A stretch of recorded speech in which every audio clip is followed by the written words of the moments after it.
तो यहाँ हम केमिस्ट्री के एक नए चैप्टर पी ब्लॉक एलिमेंट्स को पढ़ेंगे।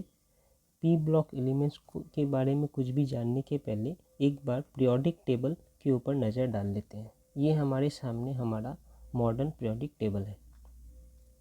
इस पीरियोडिक टेबल को अगर थोड़ा स्टडी करने की कोशिश करें तो आप देखिए हमारे पीरियोडिक टेबल में कितने पीरियड्स है। ये जो एक ऐसा रो बना है ना, यहाँ से यहाँ तक, इसे कहते हैं एक पीरियड। तो ये हमारा फर्स्ट पीरियड है, ये second, third, fourth, fifth, six, seventh. तो हमारे पीरियोडिक टेबल में 7 पीरियड्स है। और ग्रुप्स कितने हैं, ये जो वर्टिकल है ऐसे, इन्हें ग्रुप्स कहते हैं। तो आप देखिए यहाँ पर 1 2 3 4 5 6 7 8 9 10 11 12 13 14 15 16 17 18। तो हमारे पीरियोडिक टेबल में एक्चुअली 7 पीरियड्स एंड 18 ग्रुप्स है। अब जो पी ब्लॉक एलिमेंट्स है, ये सारे जितने भी हमारे पीरियोडिक टेबल में आप देख रहे हैं ना, यहाँ से यहाँ तक, ये पूरे और ये वाले भी, ये सारे एलिमेंट्स हैं। टोटल हमारे पास यहाँ पर आप देखिए 118 एलिमेंट्स अवेलेबल है। ये जो ब्लू कलर के है, इस एक ही पोजीशन में ये सारे 14 एलिमेंट्स अवेलेबल है इसी जगह। तो इसलिए ये इसे जैसे कैसे दिखाएंगे, इतने छोटे गैप में तो मैं इतने सारे एलिमेंट्स को नहीं डाल सकता। तो जैसे स्टार मार्कर नीचे नहीं लिखते, वैसे इसे ब्लू कलर से पूरा यहाँ लिख दिया गया। सेम फॉर ये ग्रीन कलर से ऐसे लिख दिया गया। इसी जगह पे ये 14 एलिमेंट्स अवेलेबल है और इस जगह पे ये 14 एलिमेंट्स अवेलेबल है। तो ये बेसिकली हमारा एक पीरियोडिक टेबल है। अच्छा, इसके बारे में और थोड़ा देखें तो एस ब्लॉक एलिमेंट कहते हैं, यहाँ से ये वाले से, यहाँ से लेकर इतने जो है ये वाले पूरे, इसे हम कहते हैं एस ब्लॉक एलिमेंट, ये वाले, ठीक है।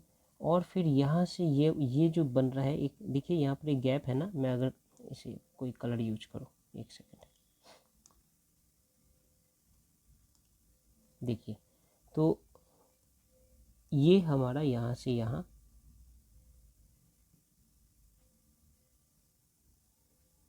ये हमारा एस ब्लॉक एलिमेंट्स, इसे हम कहते हैं एस ब्लॉक।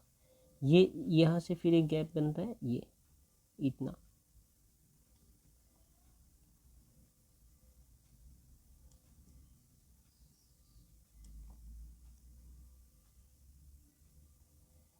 ये इसे हम कहते हैं पी ब्लॉक एलिमेंट्स। और इन्हीं एलिमेंट्स को हम यहाँ पढ़ने वाले हैं। फिर ये जो हमारे बीच में जगह है, ये वाले एलिमेंट्स यहाँ से यहाँ,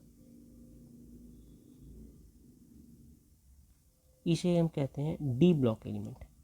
और जो ये बचे हैं नीचे, इस पूरे को हम कहते हैं एफ ब्लॉक एलिमेंट्स। तो ये हो गए हमारे एस ब्लॉक एलिमेंट। ये एक्सेप्शन है, ये किसी भी ब्लॉक में नहीं आता, तो ये हाइड्रोजन।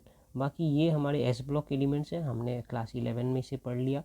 अब पी ब्लॉक एलिमेंट में भी देखिए कितने सारे कॉलम्स हैं, मतलब या ग्रुप कह सकते हैं। तो ग्रुप, इसे ग्रुप 13 कहते हैं। यहाँ पर अगर आप देखे होंगे ये 313 लिखा है, तो ये ग्रुप 13 है।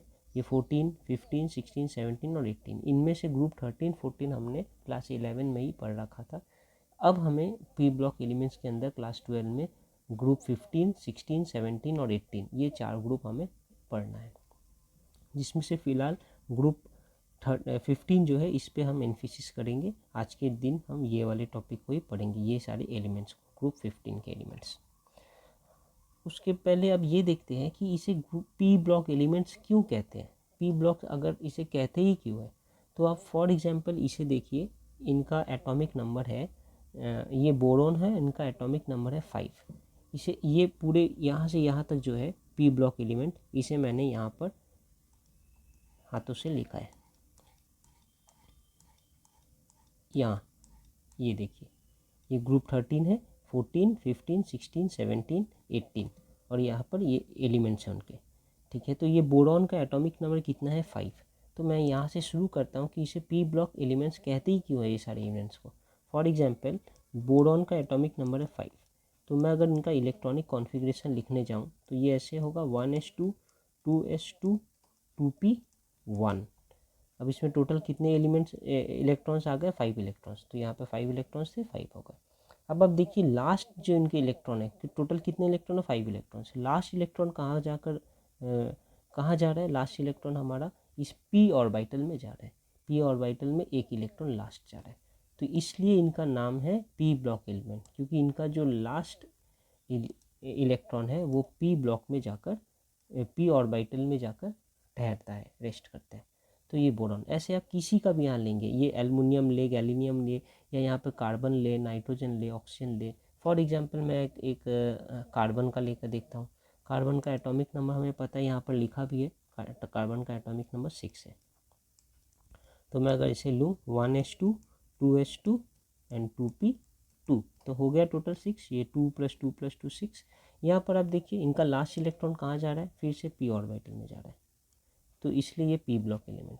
यहाँ पर मैं अगर मैं यहाँ पर फॉस्फोरस लूँ, तो अब देखिए फॉस्फोरस क्या है, इनका एटॉमिक नंबर है 15 दिख रहा है। इनका क्या होगा 1s2 2s2 2p6, फिर 3s2 3p2। टोटल कितना हो गया यहाँ 2 + 2 4 + 6 10 + 2 12 + 2 14, ये 30, ये 15 होगा। तो ये ऐसे, ठीक है ना। यहाँ पर हम क्या देख रहे हैं, इस फॉस्फोरस का भी लास्ट जो इलेक्ट्रॉन है किस ऑर्बिटल में जा रहा है, फिर से p ऑर्बिटल में जा रहा है। ये देखिए, यही कारण है कि ये सारे एलिमेंट्स जो है ना, ये सब p ब्लॉक एलिमेंट्स है, इसे p ब्लॉक एलिमेंट्स कहते हैं। अगर मैं फिर से पीरियोडिक टेबल में जाऊँ तो ये सेम कंसेप्ट काम करता है बाकियों के ऊपर भी, कि अगर मैं इन सारे का इलेक्ट्रॉनिक कॉन्फ़िगरेशन लिखूंगा s ब्लॉक एलिमेंट्स के, तो इनके सारे में जो लास्ट इलेक्ट्रॉन है वो s ब्लॉक में जाएंगे, सॉरी s ऑर्बिटल में जाएंगे, इसलिए ये s ब्लॉक एलिमेंट्स है। इनका अगर मैं इलेक्ट्रॉनिक कॉन्फ़िगरेशन लिखूँ तो इन सब के जो लास्ट इलेक्ट्रॉन है वो d ब्लॉक में जाएंगे, इन सब के लास्ट इलेक्ट्रॉन p ब्लॉक में जाएंगे, और इन सब के लास्ट इलेक्ट्रॉन f ब्लॉक में जाएंगे। यहाँ पर हमारा हीलियम फिर से एक एक्सेप्शन है। हीलियम का एटॉमिक नंबर हमें पता है 2 होता है, तो हीलियम का एटॉमिक नंबर 2 है। इसे अगर मैं लिखूंगा इनका इलेक्ट्रॉनिक कॉन्फ़िगरेशन, तो सिर्फ 1s2 इतना ही आएगा, ख़त्म। ये p ब्लॉक में नहीं जा रहा, इनके लास्ट एलिमेंट जो है वो s में ही जा रहे हैं, सॉरी लास्ट इलेक्ट्रॉन जो है वो s में ही जा रहे हैं, तो भी ये p ब्लॉक एलिमेंट में ही आता है। तो ये एक एक्सेप्शन। ऐसा ना सोचे कि इनका लास्ट इलेक्ट्रॉन अगर s में जा रहा है तो हीलियम फिर s ब्लॉक एलिमेंट है, नहीं, हीलियम p ब्लॉक एलिमेंट है। ये हीलियम फिर एक एक्सेप्शन है, एक ऐसा एलिमेंट है जिनका लास्ट इलेक्ट्रॉन p ब्लॉक में नहीं जाता, s ब्लॉक में जाता है, तो भी ये p ब्लॉक एलिमेंट्स में काउंट होते हैं। ऐसा इसलिए क्योंकि इनका जो बिहेवियर है या इनका जो प्रॉपर्टीज़ है वो p ब्लॉक एलिमेंट से ज़्यादा मैच करता है, ना कि s ब्लॉक एलिमेंट से। इसलिए हीलियम एक एक्सेप्शन है और ये p ब्लॉक एलिमेंट है। वेयर एज यहाँ हाइड्रोजन भी एक एक्सेप्शन है, इनका तो एटॉमिक नंबर 1 होता है, तो इसे हम लिखेंगे 1s1, तो फिर ये s ब्लॉक एलिमेंट्स में आना चाहिए था, लेकिन हाइड्रोजन एक एक्सेप्शन है। हाइड्रोजन कोई भी ब्लॉक एलिमेंट्स में नहीं आता, हाइड्रोजन ना s ब्लॉक में कहते हैं, ना d, ना p, ना f। ये फिर एक एक्सेप्शन है। कारण ये है कि इनका प्रॉपर्टी s ब्लॉक वाले एलिमेंट से ज़्यादा मैच नहीं करता। तो ये सब बातें हमने जान ली, थोड़ा और देखते हैं। तो ये भी हमें समझ आ रहा है फिलहाल कि हम अभी ये वाले ग्रुप को पढ़ने वाले हैं, जिसे ग्रुप 15 कहते हैं। 13 और 14 हमने पहले 11 में पढ़ रखा है, पहले 15 पढ़ेंगे, फिर 16 17 18 को बाद में देखेंगे। और एक बात देखिए यहाँ पर कि अगर मैं ग्रुप, यहाँ से मैंने एग्जाम्पल लिया ना, हर बार एक एक ग्रुप से एग्जाम्पल लिया। यहाँ से इस ग्रुप 13 का लिया था, फिर 14 का, फिर 15 का लिया मैंने ये वाला। इस एग्जाम्पल में आप एक बात देखिए कि ये तो पक्का है, तय है कि जो इनके लास्ट इलेक्ट्रॉन्स है वो p में ही जाने वाले हैं। तो ये 3 में ही मैंने p में देखा, इन 3 में क्यों, ये जितने भी यहाँ पे एलिमेंट्स हैं सारे का मैं अगर इलेक्ट्रॉनिक कॉन्फ़िगरेशन लिखूँगा तो हर एलिमेंट्स के लास्ट जो इलेक्ट्रॉन होंगे वो p ऑर्बिटल में ही जाने वाले हैं, इसलिए ये p ब्लॉक एलिमेंट है। एक्सेप्शन है सिर्फ हमारा हीलियम, ओके। लेकिन दूसरी एक बात देखिए यहाँ पर कि जब मैं ये ग्रुप 13 का एक एलिमेंट लिया बोरॉन, तो इस p ऑर्बिटल में सिर्फ एक इलेक्ट्रॉन थे। हालांकि हमारा p ऑर्बिटल दिखता कैसे है, हमारा p ऑर्बिटल एक्चुअली अगर ड्रॉ करूँ तो उनका स्ट्रक्चर ऐसा होता है। ये हमारा p ऑर्बिटल का शेप है। s ऑर्बिटल कैसा दिखता है, s ऑर्बिटल का शेप ऐसा है, सर्कल, पूरा स्फीयर, ये p ऑर्बिटल। लेकिन p ऑर्बिटल का 3 ओरिएंटेशन होता है, s ऑर्बिटल का सिर्फ एक स्फीयर है, तो इसको जैसे भी घुमा के रखूँ मैं एक ही ओरिएंटेशन है। लेकिन p ऑर्बिटल है, ये इसे डम्बल शेप कहते हैं। डम्बल शेप के 3 ओरिएंटेशन होते हैं, एक px, एक py, एक pz। ये सब हमने क्लास 11 में पढ़ रखा है। तो जब मैं इसे ड्रॉ करूँगा तो ये ऐसे करके 3 इसमें ऑर्बिटल बनाऊंगा, एक होगा px, एक होगा py, एक होगा pz, ठीक है। क्योंकि ये 2 है तो इसमें ये 2 और ये 2। अब देखिए इसमें सिर्फ एक ही इलेक्ट्रॉन है, मतलब ये वाला सिर्फ इलेक्ट्रॉन फिल है, बाकी सब ब्लैंक है।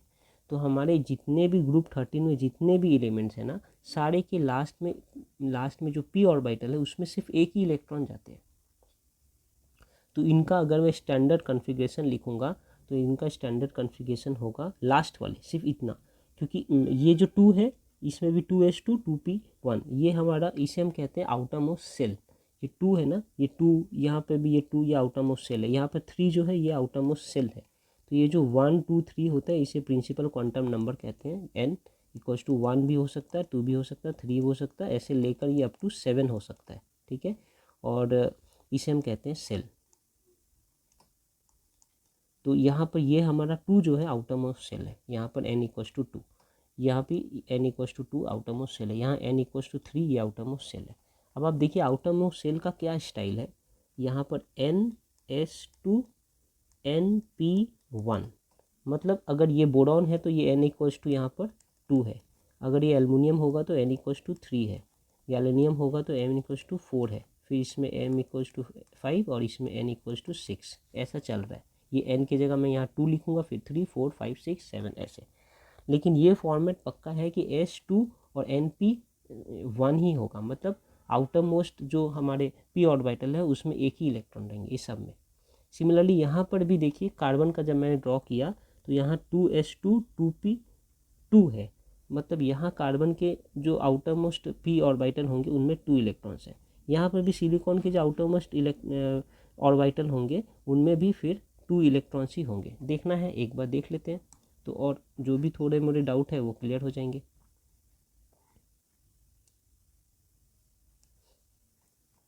थोड़ा नीचे करके इसे फिलहाल के लिए छोड़ देते हैं और ऊपर जाकर देखते हैं। ओके, मेरे पास क्या है, सिलिकॉन, इनका 14 है, और सिलिकॉन कैसे लिखूँगा, 1s2 2s2 फिर 2p6 3s2 3p2, तब देखिए 14 हो गया ना, 2 + 2 4 + 6 10 + 2 12 + 2 14, अब 14 हो गया। देखिए इनके आउटर मोस्ट सेल क्या है, सबसे पहले आउटर मोस्ट सेल हम कहेंगे ये 3 जो है n इक्वल्स टू 3, ये है इनका outermost shell. Outermost shell में जो इनके ऑर्बिटल है, जिस ऑर्बिटल में लास्ट इलेक्ट्रॉन गया वो कौन सा ऑर्बिटल है, फिर से वो ऑर्बिटल है p ऑर्बिटल, इसलिए हमारा सिलिकॉन p ब्लॉक एलिमेंट्स के में काउंट होता है। अब इनमें इलेक्ट्रॉन्स कितने हैं इस p ऑर्बिटल के अंदर, 2 इलेक्ट्रॉन्स हैं। कार्बन में भी देखिए 2 इलेक्ट्रॉन्स थे, वैसे ये जर्मेनियम में भी 2 इलेक्ट्रॉन्स होंगे। तो ये ग्रुप में जितने भी एलिमेंट्स हैं ना, सबके लास्ट में p ऑर्बिटल में 2 इलेक्ट्रॉन्स होंगे। सिमिलरली अगर नाइट्रोजन वाले ग्रुप को देखूं तो इसके भी लास्ट में 3 इलेक्ट्रॉन्स होंगे। फॉर एग्जांपल हमने यहाँ पर ही फॉस्फोरस निकाल के रखा है, देखिए 3s2 3p3, फिर ये ऑक्सीजन वाले में 4 इलेक्ट्रॉन्स होंगे, ये फ्लोरीन वाले में 5 और ये नियॉन वाले में 6 होंगे। तो इनका जो बेसिक स्ट्रक्चर है या बेसिक कॉन्फ़िगरेशन लिखना चाहूँ तो ऐसे लिख सकता हूँ। इनके लिए ns2 np1, इनका ns2 np2, ग्रुप 15 के लिए ns2 np3, यहाँ ns2 np4, यहाँ ns2 np5 और यहाँ ns2 np6। तो ये होगा हमारे जनरलाइज्ड इलेक्ट्रॉनिक कॉन्फ़िगरेशन हर एक ग्रुप का। फिलहाल हम ग्रुप 15 पढ़ने वाले, तो ग्रुप 15 का जनरलाइज्ड इलेक्ट्रॉनिक कॉन्फ़िगरेशन ऐसा है, वेयर हमारा n क्या है, outermost shell. For example हमने अगर फॉस्फोरस के लिए बनाया तो फॉस्फोरस देखिए यहाँ, ये नाइट्रोजन के लिए n इक्वल्स टू 2 है, फॉस्फोरस के लिए n इक्वल्स टू 3 है। तो आउटर मोस्ट फॉस्फोरस के जो सेल होंगे उसमें 3s2 3p3 आएगा। आ रहा है क्या, 3s2 3p3 फॉस्फोरस के लिए। ऐसे ही नाइट्रोजन के लिए आउटर मोस्ट में आने वाला है, लिख कर देखते हैं नाइट्रोजन में क्या आएगा, n7 है, तो इनमें क्या आता है 1s2 2s2 और 2p3 हो गया ना, 2 + 2 4 + 3 7। देखिए आउटर मोस्ट सेल क्या है, n इक्वल्स टू 2, देखिए n इक्वल्स टू 2, तो ये n 2, ये वाला n भी 2, और जो ऑर्बिटल्स है s2 और P3। p ऑर्बिटल में कितने इलेक्ट्रॉन्स है? 3 इलेक्ट्रॉन्स है। फिर से ये p ऑर्बिटल लास्ट में फिल हो रहा है, तो ये p ब्लॉक एलिमेंट है और इसमें 3 इलेक्ट्रॉन्स है। सिर्फ इसमें नहीं, नाइट्रोजन में भी 3 है, फॉस्फोरस में भी 3 है, ये आर्सेनिक, एंटीमोनी, बिस्मथ सब में ही 3 है, इसलिए ये इनका जनरलाइज्ड इलेक्ट्रॉनिक कॉन्फ़िगरेशन है। और अगर मैं पूरे p ब्लॉक एलिमेंट का जनरलाइज्ड इलेक्ट्रॉनिक कॉन्फ़िगरेशन लिखना चाहूँ तो कैसे लिख सकते हैं? वो कैसे लिख सकते हैं? NS2 NP1 से लेकर 6 तक, क्योंकि अगर ग्रुप 13 होगा तो 1 है, ग्रुप 14 होगा तो ये NP2 है, फिर 15 होगा तो 3 4 5 6। तो ये वैल्यू जो है n p to the p के ऊपर जो लिख रहे हैं p टू दी पावर, ये 1 से लेकर यहाँ 1 से लेकर 2 3 4 5 6 तक रेंज कर सकता है। तो ये हमारा पूरा जनरलाइज्ड इलेक्ट्रॉनिक कॉन्फ़िगरेशन हो गया पूरे p ब्लॉक एलिमेंट्स के। और अगर ग्रुप वाइज लिखूँ तो ग्रुप 1 का ये, ग्रुप 13 का ये, 14 का ये, 15 16 17 और 18। तो ये 15 का ये है, फिलहाल ये वाला हम देख रहे हैं। ओके, इतनी बातें हमें समझ आई, तो थोड़ा देख लेते हैं क्या और लिखा है। Elements in which last electron इंटर्स in the outermost p orbital, उन्हें हम p ब्लॉक एलिमेंट्स कहते हैं। ये डिस्कस कर लिया हमने। Group 13 14 15 16 17 and 18 are p block elements, ये भी हमने देख लिया। अब मेटल्स, नॉन मेटल्स और मेटलॉइड्स सब एग्जिस्ट करते हैं p ब्लॉक एलिमेंट्स में। तो हमने यहाँ पर जो p ब्लॉक एलिमेंट्स बनाया है, इनके अंदर मेटल, नॉन मेटल और मेटलॉइड सब एग्जिस्ट करते हैं। तीन वैरायटी इस p ब्लॉक के अंदर है। कैसे? यहाँ देखिए इस पिक्चर में, ये हमने p ब्लॉक जो ऐसे करके बनाया है ना, इस p ब्लॉक में ये जो पर्पल कलर है ये सारे मेटल्स है, ये जो बीच में है ये मेटलॉइड्स है। मेटलॉइड्स क्या होते हैं? मेटलॉइड्स ऐसे एलिमेंट्स हैं जिनमें मेटल और नॉन मेटल दोनों के कैरेक्टरिस्टिक मिलते हैं। तो ये पर्पल वाले सारे मेटल्स है, ये जो येलो है ये मेटलॉइड्स है बीच के, और ये वाले जो है ये सारे नॉन मेटल्स हैं। हमें पता है ना, fluorine, chlorine, bromine, iodine, oxygen, nitrogen, sulphur, phosphorus, ये सब, कार्बन, ये सब नॉन मेटल्स है। ये बीच में जो है ये मेटलॉइड्स है। क्या क्या है? बोरॉन है, silicon, germanium, arsenic, antimony, tellurium और ये एस्टाटीन, ये सब नॉन मेटल्स है, ये मेटलॉइड्स है। और यहाँ पर जो बचे हैं ये सब मेटल्स है। तो हमारे p ब्लॉक में तीनों वैरायटी देखने को मिलता है, वही यहाँ पर मार्क किया गया है ऐसे करके। और यहाँ मेटलॉइड्स के एग्जाम्पल्स भी दिए गए हैं कि कौन कौन से मेटलॉइड्स है। यहाँ पर दिख रहा होगा ये सारे हमारे मेटलॉइड्स हैं। ओके, ये 6 यहाँ पर मेटलॉइड दिख रहे हैं। आगे अगर मैं p ब्लॉक एलिमेंट्स के प्रॉपर्टीज़ में जाऊँ, जैसे हमने अभी डिस्कस किया था थोड़ी देर पहले कि इनका electronic configuration NS2 NP1 to 6 range करता है, जहाँ पर NS2 NP1 ये होगा हमारे ग्रुप 13 का, NP2 ये होगा हमारे ग्रुप 14 का, ऐसे कर करके लास्ट तक हम जाएंगे NP6 वो होगा हमारे ग्रुप 18 का। तो यही बातें जो डिस्कस किया था हमने वो यहाँ पर लिखा है। आगे देखते हैं, last electron enters the outermost p orbital. अब आउटरमोस्ट p ऑर्बिटल में ही हमारा लास्ट इलेक्ट्रॉन एंटर करता है। वो आउटरमोस्ट p ऑर्बिटल 2p भी हो सकता है, 3p भी हो सकता है, 4p भी हो सकता है, 5p भी हो सकता है, एक्सेट्रा है, बिल्कुल है। यहाँ पर हमने देखा है, देखिए अगर बोरॉन होगा तो वो होगा, यहाँ पर देख लीजिए, अगर बोरॉन के लिए बोरॉन होगा तो वो 2p में जाएगा, एल्युमिनियम होगा तो 3p में जाएगा, अगर गैलियम होगा तो ये 4p में जाएगा। यहाँ पर भी देखिए कार्बन था तो ये 2p में गया, नाइट्रोजन है तो ये 2p में जा रहा है, नाइट्रोजन के नीचे फॉस्फोरस है तो ये 3p में जा रहा है, फॉस्फोरस के नीचे अगर ये आर्सेनिक को देखूंगा तो वो 4p में जाएगा, क्योंकि इस रो में ये जो पीरियड है इसमें प्रिंसिपल क्वांटम नंबर n कहते हैं, या उसे सेल भी कह सकते हैं, वो हमारा n=4 होता है। इस रो में जितने भी, इस पीरियड में जितने भी एलिमेंट्स हैं ना, सबके लास्ट में आउटरमोस्ट सेल 4 आ रहा होगा। ये ग्रुप में जितने भी एलिमेंट्स है, सॉरी ग्रुप नहीं, ये पीरियड में जितने भी एलिमेंट्स है सबके लास्ट में जो आउटरमोस्ट सेल है वो n=3 आता है। जैसे देखिए ये सिलिकॉन है, इनका आउटरमोस्ट सेल क्या 3s2 3p2, ये 3 है ना। वैसे ही सिलिकॉन के जब जस्ट नज़दीक हमारा फॉस्फोरस है, यहाँ भी 3 है। तो ये जितना, फिर सल्फर का भी लिखिएगा वो भी 3 आएगा, ये वाला 3 की मैं बात कर रहा हूँ, ये वाले 3 की। और तो ये 3 जो है ये पूरे रो में, मतलब पीरियड में सबका 3 है। इसमें n इक्वल्स टू 2, इसलिए तो मैं यहाँ लिखा n इक्वल्स टू 2। ये सारे एलिमेंट्स के लिए इनका जो ये आएगा ये सेल नंबर वो सारे 2 आएंगे, इनके लिए 3, इनके लिए 4, इनके लिए 5, इनके लिए 6 ऐसे। अब अगर मैं ग्रुप रो को फॉलो करूँ, ऐसे ग्रुप को फॉलो करूँ, तो यहाँ इनका P3 आएगा, इनका भी P3, इनका भी P3। देखिए नाइट्रोजन का P3, फॉस्फोरस का P3, आर्सेनिक का भी P3 होगा, ये सारे P3 होंगे यहाँ पर। तो यहाँ पर ऑर्बिटल के ऊपर जो इलेक्ट्रॉन्स है वो सारे सेम है यहाँ पर। और यहाँ पर इस ग्रुप में देखूँ तो ऐसे रो में देखूँ, मतलब जिसे पीरियड कहते हैं, तो पीरियड में हमारा सेल नंबर सेम है। इतना तो आपको समझ आ रहा होगा शायद। तो वही कह रहे हैं यहाँ पर। फिर कार्बन का एग्जाम्पल लिया गया है, इनका आउटरमोस्ट में 2p में जाकर ठहरता है, फॉस्फोरस का आउटरमोस्ट में 3p में जाकर ठहरता है, ये हमने ऑलरेडी डिस्कस कर लिया। हीलियम हमारा एक एक्सेप्शन है, ये ऑल्दो पी ब्लॉक एलिमेंट में ही काउंट होता है, लेकिन इनके आउटरमोस्ट इलेक्ट्रॉन्स जो है, मतलब लास्ट इलेक्ट्रॉन जो है वो s में जाकर रहता है। ऐसा इसलिए क्योंकि इनका कैरेक्टर पी ब्लॉक से ज़्यादा मिलता जुलता है।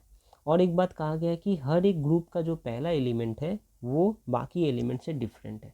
First member of each group differs from the remaining member of the corresponding group. कहना ये चाह रहे हैं कि जैसे अगर मैं इस ग्रुप की बात करूँ, ग्रुप 13, तो पहला एलिमेंट क्या है, बोरॉन।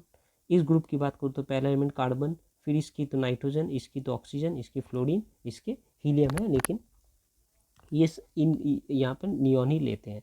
इन सारे की जो प्रॉपर्टीज़ है इनके बाकी ग्रुप मेंबर से अलग है। मतलब बोरॉन का प्रॉपर्टी इनसे इनसे इनसे इनसे काफ़ी अलग है, कार्बन का प्रॉपर्टी इन चारों से अलग है, नाइट्रोजन की प्रॉपर्टी इन चारों से अलग है। तो जो भी हमारा फर्स्ट मेंबर है ग्रुप का, ये हमारा ग्रुप है एक एक ग्रुप का, ये फर्स्ट मेंबर ये है, ये है, ये है, ये है, ये है, इनका प्रॉपर्टी इनके बाकी ग्रुप मेंबर से अलग है, इनका प्रॉपर्टी इनके बाकी ग्रुप मेंबर से अलग है। सेम बात नाइट्रोजन के लिए, सेम बात कार्बन के लिए।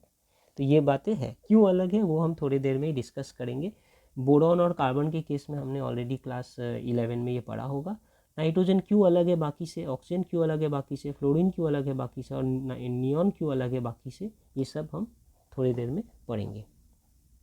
बाकी ग्रुप 15 को हम नाइट्रोजन फैमिली भी कहते हैं। क्यों नाइट्रोजन फैमिली कहते हैं, क्योंकि इस फैमिली का हेड कौन है, देखिए सबसे ऊपर नाइट्रोजन है, तो ग्रुप 15 को नाइट्रोजन फैमिली कहते हैं, जहाँ पर उनका हेड नाइट्रोजन है। सिमिलरली ग्रुप 16 को ऑक्सीजन फैमिली कहते हैं, ग्रुप 17 को फ्लोरीन फैमिली कहते हैं, और ग्रुप 18 को नियॉन फैमिली कहते हैं। ये सारी बातें हमें समझ कर रखनी है, ठीक है। जैसे एग्जांपल यहाँ दिया है कि बोरॉन की प्रॉपर्टी बाकी एलिमेंट से अलग है, कार्बन की प्रॉपर्टी अलग है। सिमिलरली नाइट्रोजन, ऑक्सीजन, फ्लोरीन और नियॉन जो सबसे टॉप मोस्ट ग्रुप के हेड मेंबर है, उनका प्रॉपर्टी बाकी एलिमेंट से अलग है। पीरियोडिक टेबल का अगर ट्रेंड देखो, थोड़ा कम दिख रहा होगा यहाँ पर। ये अगर हमारा एक पीरियोडिक टेबल का एक स्ट्रक्चर है, ऐसा जस्ट आउटर स्ट्रक्चर मैंने बनाने की कोशिश की है। तो हमारा पीरियोडिक टेबल थोड़ा ऐसा दिखता है, यहाँ पर हाइड्रोजन है, यहाँ पर नियॉन है, ये हमारा पीरियड 1 है। ऐसे करके 7 पीरियड तो होंगे,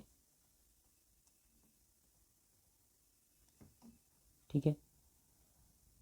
ये हमारा पीरियोडिक टेबल है। कहने का ये मतलब है ट्रेंड कैसा है, ट्रेंड मतलब कि क्या बढ़ रहे होंगे, क्या कम रहे होंगे, जब मैं ऊपर से नीचे या नीचे से ऊपर, left to right, right to left जा रहा हूँ, तो क्या चेंज आ जा रही है। बस इतना सा ध्यान रखना है हमें। एक भी ट्रेंड अगर मैं याद रखूँगा ना, तो बाकी ट्रेंड उनसे कोरिलेट कर लूँगा। फॉर एग्जांपल सिर्फ इतना देख ले कि हमारा जो एटॉमिक रेडियस है वो इस डायरेक्शन में बढ़ रहा है, और फिर यहाँ से ऊपर से नीचे, यहाँ से ऐसे बढ़ रहा है। ये क्या लिखा है, एटॉमिक रेडियस। मतलब जैसे जैसे मैं यहाँ से ऐसे जाऊँगा, एटॉमिक रेडियस बढ़ता जाएगा। किसका, एलिमेंट्स के, एलिमेंट्स का जो एटॉमिक रेडियस है। फॉर एग्जांपल मैं कोई भी एलिमेंट बना रहा हूँ ना, यहाँ पर जैसे एक एलिमेंट होगा तो बीच अंदर इनके ये होंगे, न्यूक्लियस होंगे, और बाहर में इनके ये उनका इलेक्ट्रॉन्स के पूरे क्लाउड होंगे। तो ये इनका साइज़ है। जैसे जैसे मैं यहाँ से यहाँ जाऊँगा, ये साइज़ बड़ा होते जाएगा, और इतना बड़ा, फिर और इधर जाऊँगा तो और बड़ा, ऐसा प्रोटॉन ऐसे। तो हमारे एटम के साइज़ जो है वो एटॉमिक रेडियस जो है बड़े होते जाएंगे यहाँ से यहाँ, और फिर ऊपर से नीचे जाऊँगा तो भी बड़े होते जाएंगे। ये हमने देख लिया, ये ट्रेंड है। बाकी जितने भी ट्रेंड है सब इसके रिवर्स है। जैसे कि हमारा ये इलेक्ट्रोनेगेटिविटी नीचे से ऊपर बढ़ रहा है, और फिर यहाँ से यहाँ बढ़ रहा है। देखिए याद रखना भी इजी है, ऐसे एक ऐसा आ रहा है, ऐसे जा रहा है। ये हमारा हो गया एटॉमिक रेडियस, एटॉमिक रेडियस। बाकी सब इसके ऑपोजिट। इलेक्ट्रोनेगेटिविटी ऐसे चलता है। फिर इलेक्ट्रॉन गेन इंथैल्पी भी ऐसे चलता है। फिर आयनाइजेशन इंथैल्पी भी ऐसे चलता है। ये लिखा है यहाँ पर, आयनाइजेशन इंथैल्पी है ये, और ये है इलेक्ट्रॉन गेन इंथैल्पी, और ये है ये इलेक्ट्रोनेगेटिविटी। सारे एक ही डायरेक्शन में है, ऐसे नीचे से ऊपर और फिर लेफ़्ट से राइट, नीचे से ऊपर लेफ़्ट से राइट, लेफ़्ट से राइट, इलेक्ट्रोनेगेटिव लेफ्ट से राइट। सिर्फ एक ऑपोजिट है, वो एटॉमिक रेडियस इधर और इधर आते हैं। ये हमारा जनरलाइज ट्रेंड है पीरियोडिक टेबल में। इस तरह से ये काम करते हैं। इसके लिए हमारे पास ब्रीफ आइडिया तो क्लास 11 से ही पढ़कर होगा ज़रूर। अब हम नाइट्रोजन फैमिली के अंदर जा रहे हैं। ये हमने जो भी पढ़ा सब जनरलाइज्ड पढ़ा था। अब नाइट्रोजन फैमिली के अंदर डिटेल में जा रहे हैं। तो सबसे पहले नाइट्रोजन फैमिली में जैसे ही हम जाएंगे, क्या देखेंगे, नाइट्रोजन फैमिली में कितने कौन कौन से एलिमेंट्स मिलते हैं, यही हमें देखना है। तो नाइट्रोजन फैमिली में देखिए ग्रुप 15 है। सबसे पहला एलिमेंट नाइट्रोजन, फिर फॉस्फोरस, फिर आर्सेनिक, फिर एंटीमोनी, और फिर बिस्मथ, और लास्ट में है यूयूपी। इसे कहते हैं अन पेंटियम। ये एक स्टैंडर्ड फॉर्मेट है जिस तरीके से हम इनका नॉमेनक्लेचर कर सकते हैं। ये एलिमेंट्स अभी भी डिस्कवर नहीं हुए हैं, लेकिन इनका प्रॉपर्टी हमें पता है। तो जब ये एलिमेंट डिस्कवर होगा, इसे हम प्योर फॉर्म में एक्सट्रैक्ट कर पाएंगे, तो फिर इनका नाम भी किया जाएगा। फिलहाल इसका ये पता है कि इनका एटॉमिक नंबर 115 होगा, तो इसलिए 1 के लिए अन, फिर दूसरे 1 के लिए अन, और ये 5 के लिए पिंट। तो 1 अन मतलब 115 मतलब अन पेंटियम, तो इसका नाम अन पेंटियम है। ये हमने क्लास 11 में ये सब भी पढ़ा है। फिलहाल ये हमारा ग्रुप है और ये हमारे एलिमेंट्स हैं। एलिमेंट्स कौन कौन से हैं? तो नाइट्रोजन है, फॉस्फोरस है, पी है इनका सिंबल, आर्सेनिक है AS, एंटीमनी SB, और बिस्मथ B। ये यूयूपी को हम फिलहाल के लिए इग्नोर कर सकते हैं। इस ऑर्डर में हमें ये याद रखना है। इसे हम नाइट्रोजन फैमिली कहते हैं। नाइट्रोजन फर्स्ट मेंबर है ग्रुप 15 का, इसलिए नाइट्रोजन फैमिली है। और यूजुअली फर्स्ट मेंबर के जो प्रॉपर्टीज़ होते हैं बाकी मेंबर से डिफरेंट होते हैं। इतनी ही बातें यहाँ पर लिखी है, ठीक है। और देखते हैं नाइट्रोजन कहाँ कहाँ मिलता है। तो ये एटमॉस्फेयर में 98% नाइट्रोजन हमारा है। फिर अर्थ क्रस्ट में नाइट्रेट के फॉर्म में मिलता है, सोडियम नाइट्रेट या पोटेशियम नाइट्रेट के फॉर्म में हमारे अर्थ क्रस्ट के ऊपर नाइट्रोजन अवेलेबल है। फिर एनिमल और प्लांट के शरीर में भी nitrogen in the form of protein available है। हमें पता है ना, एनिमल और प्लांट के अंदर प्रोटीन रहता है, तो प्रोटीन में भी नाइट्रोजन अवेलेबल रहते हैं। फॉस्फोरस का क्या सोर्स है? तो फॉस्फेट रॉक्स में अवेलेबल है फॉस्फोरस, और बोन्स में of the living cell available है फॉस्फोरस। तो हमारे भी बोन में फॉस्फोरस अवेलेबल है। बाकी जो एंटीमनी, बिस्मथ और आर्सेनिक है, ये सल्फाइड मिनरल्स में पाए जाते हैं। अब यहाँ आते हैं इलेक्ट्रॉनिक कॉन्फ़िगरेशन। हमने जैसे कहा कि अब मैं सिर्फ ग्रुप 15 की बात कर रहा हूँ। तो देखिए ये भी था ना, जब पूरा पी ब्लॉक एलिमेंट्स की बात करूँगा, पूरे पी ब्लॉक एलिमेंट्स के, तो उनका इलेक्ट्रॉनिक कॉन्फ़िगरेशन कैसा था? NS2 NP1 से लेकर 6 तक रेंज होता था। लेकिन क्योंकि ये 13, 14, 15, 16, 17 और 18, तो क्योंकि ये 13 होता तो NP1, 14 होता तो NP2, 15 है तो NP3। देखिए क्योंकि हम अभी 15 की सिर्फ बात करें, ग्रुप फैमिली नाइट्रोजन फैमिली की बात करें, ग्रुप 15 की बात करें, तो उनका जो स्टैंडर्ड इलेक्ट्रॉनिक कॉन्फ़िगरेशन है, जनरलाइज इलेक्ट्रॉनिक कॉन्फ़िगरेशन है, वो ये है NS2 NP3। ये 3 होगा, ये 3 है। अब अगर मैं फर्स्ट, ये हमारा ग्रुप है, ये जो एक एक आता है, ये तो हमारा ऐसे ऐसे करके मैं जा रहा हूँ, ये पीरियड्स है। ये हमारा सेकेंड पीरियड है, N=2, N=2, ये सेकेंड पीरियड है। फिर N=3, N=4, N=5, N=6, ऐसे हमारा पीरियड्स है।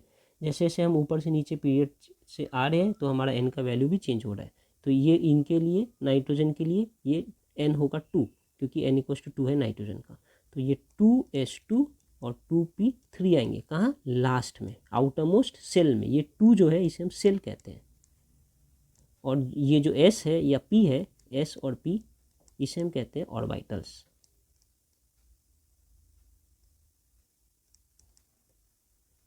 इसे हम ऑर्बिटल्स कहते हैं।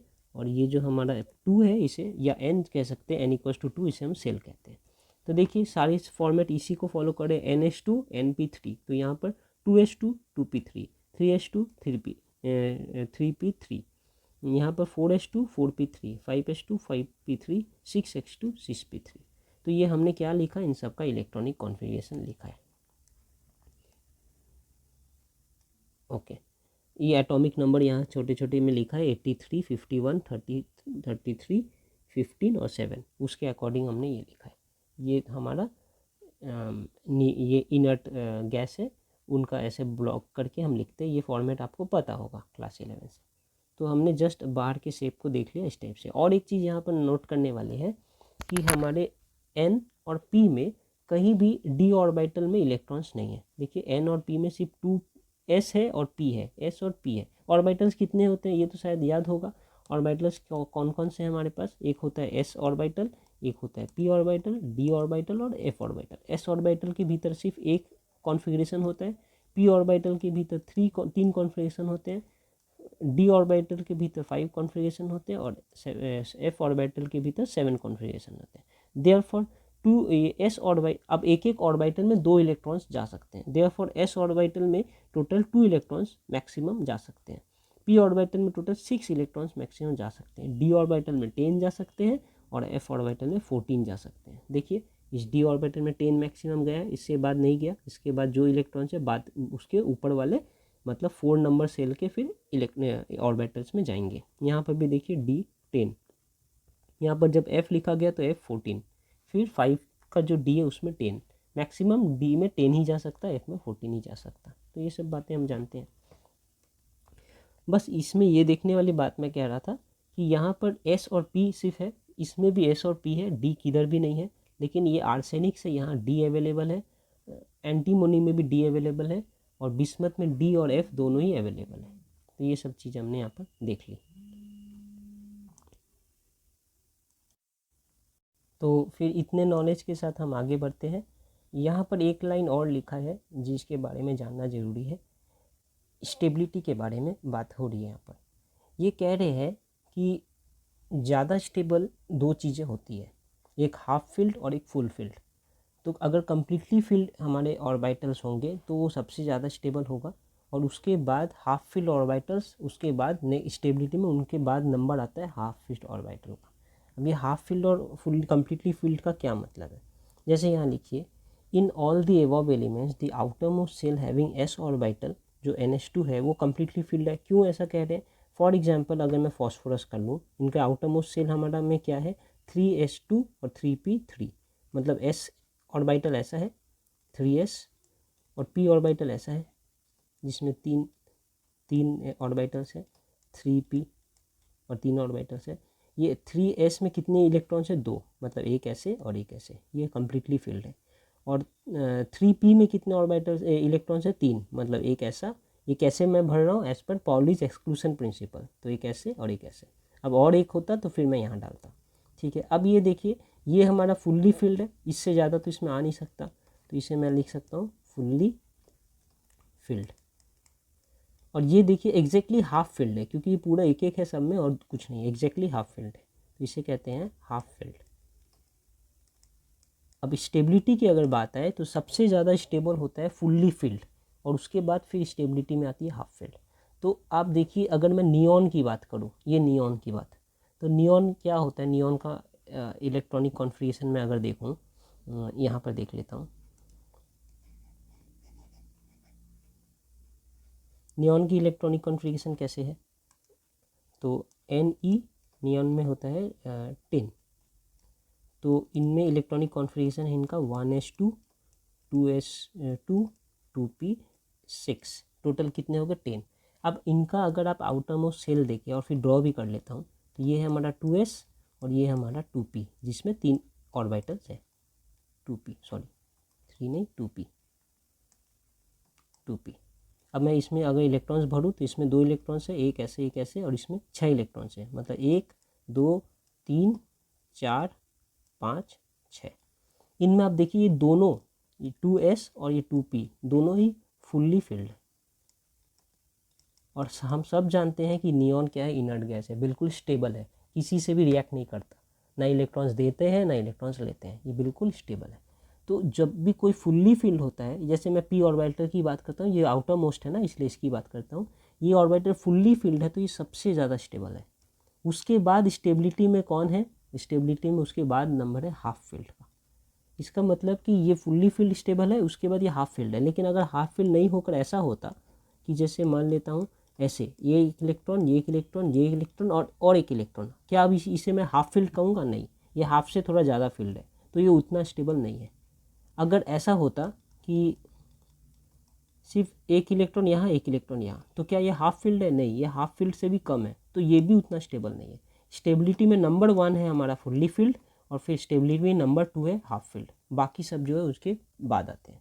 तो मैं ये देख रहा हूँ कि हमारा स्पेशली ये जो नाइट्रोजन फैमिली है, इसमें जितने भी ये ऑर्बिटल्स है लास्ट वाले, ये 2 पी ऑर्बिटल, ये सारे हाफ फील्ड है। देखिए सब में 3 3 3 3 3 है। तो अगर फुल्ली फील्ड होते तो सबसे ज़्यादा स्टेबल, और उसके बाद स्टेबिलिटी में नंबर 2 है हाफ फील्ड वाले, तो ये सब हाफ फील्ड है। तो ये सब फुल्ली फील्ड के बाद ये स्टेबल है। मतलब अगर मैं ग्रुप, देखिए यहाँ पर हम लोग ने जैसे डिस्कस किया था, अगर मैं ग्रुप 15 की बात करूँ तो ग्रुप 15 का जनरलाइज्ड क्या था, ऐसा था ना, ग्रुप 15 में NH2 NP3 ये हाफ फील्ड है, और उसके बाद फिर ये वाला फुल्ली फील्ड है। ये दोनों ना हाफ है ना फुल है, ये दोनों ना हाफ है ना फुल है। तो सबसे ज़्यादा स्टेबल ये है। उसके बाद स्टेबिलिटी के मामले में ये ज़्यादा स्टेबल है, ना ये इस साइड वाले एलिमेंट्स ज़्यादा स्टेबल है, ना इस साइड वाले एलिमेंट्स ज़्यादा स्टेबल है, क्योंकि ये हाफ फील्ड से कम है, ये हाफ फील्ड से ज़्यादा है। ये फुल्ली फील्ड है, ये सबसे ज़्यादा स्टेबल, और ये हाफ फील्ड है, ये उसके बाद स्टेबिलिटी में इसका नंबर आता है। तो ये सबसे ज़्यादा स्टेबल, फिर ये स्टेबल, फिर इन लोगों का नंबर आ रहा है। तो इसलिए ये कह रहे हैं कि ग्रुप 15 में, क्योंकि इनके जो ऑर्बिटल है आउटरमोस्ट पी ऑर्बिटल, वो हाफ फील्ड है, इसलिए स्टेबिलिटी में ये थोड़ा आगे है ग्रुप 14 से। यहाँ पर ऐसा लिखा है, देखिए, in all the above elements the outermost shell having s orbital NH2 is completely field.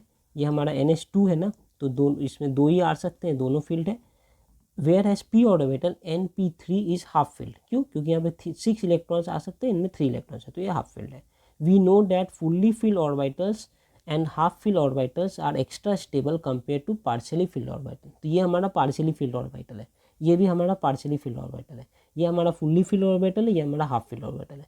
तो हाफ फील्ड और fully filled orbital, half filled orbital सबसे में एक्स्ट्रा स्टेबल होता है कंपेयर टू, सॉरी, ये एक्स्ट्रा स्टेबल होता है compare to partially filled orbital.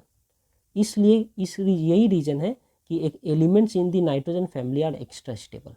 जितने भी एलिमेंट्स नाइट्रोजन फैमिली में वो थोड़ा ज़्यादा स्टेबल है कंपेयर टू उनके अगल बगल वाले ग्रुप्स 13 14 और इस टाइप 15 और 16 और 17 से। ठीक है, इतनी बात हमने समझी। अब डेंसिटी के बारे में देख लेते हैं। साधारणतः हम क्या जानते हैं, डेंसिटी क्या होता है, मास पर यूनिट वॉल्यूम। अब इस ट्रेंड क्या है डेंसिटी का, वो देखना अगर है तो हमें ये पता है कि जब मैं ऊपर से नीचे की तरफ आ रहा हूँ तो इनका जो नंबर ऑफ इलेक्ट्रॉन्स है या नंबर ऑफ प्रोटॉन्स है इसके अंदर, वो बढ़ रहे हैं। ऑब्वियसली इनका एटॉमिक नंबर क्या है, 7 है, फिर इनका 15 है, तो ऐसे एटॉमिक नंबर बढ़ रहा है, नीचे आ रहा हूँ तो एटॉमिक नंबर बढ़ना मतलब number of protons, electrons, neutrons जो भी है उनके अंदर है वो ज़्यादा हो रहे हैं। अगर उनकी संख्या ज़्यादा हो रही है मतलब कि मास बढ़ रहा है। तो एज वी मैं ऊपर से नीचे जा रहा हूँ, हमारा मास जो है वो इंक्रीज हो रहा है। इतना तो समझ आ रहा है कि मास इंक्रीज हो रहा है जब मैं ऊपर से नीचे आ रहा हूँ। रहा वॉल्यूम की बात, तो वॉल्यूम क्या है कि कितना जगह लेकर ये एटम बन रहा है। तो ऑब्वियस सी बात है, जब इलेक्ट्रॉन्स का नंबर ज़्यादा होगा तो एटम्स वो हमारे एटम्स का साइज़ भी ज़्यादा होगा। तो इसमें इलेक्ट्रॉन 7 है, हो सकता है एटम इतना बड़ा हो। इसके इलेक्ट्रॉन 15 है तो और एटम और थोड़ा बड़ा होगा, इसके और बड़े होंगे, इसके और बड़े होंगे, इसके और भी बड़े होंगे। तो वॉल्यूम भी धीरे धीरे जैसे मैं ऊपर से नीचे आ रहा हूँ वॉल्यूम भी बढ़ रहा है।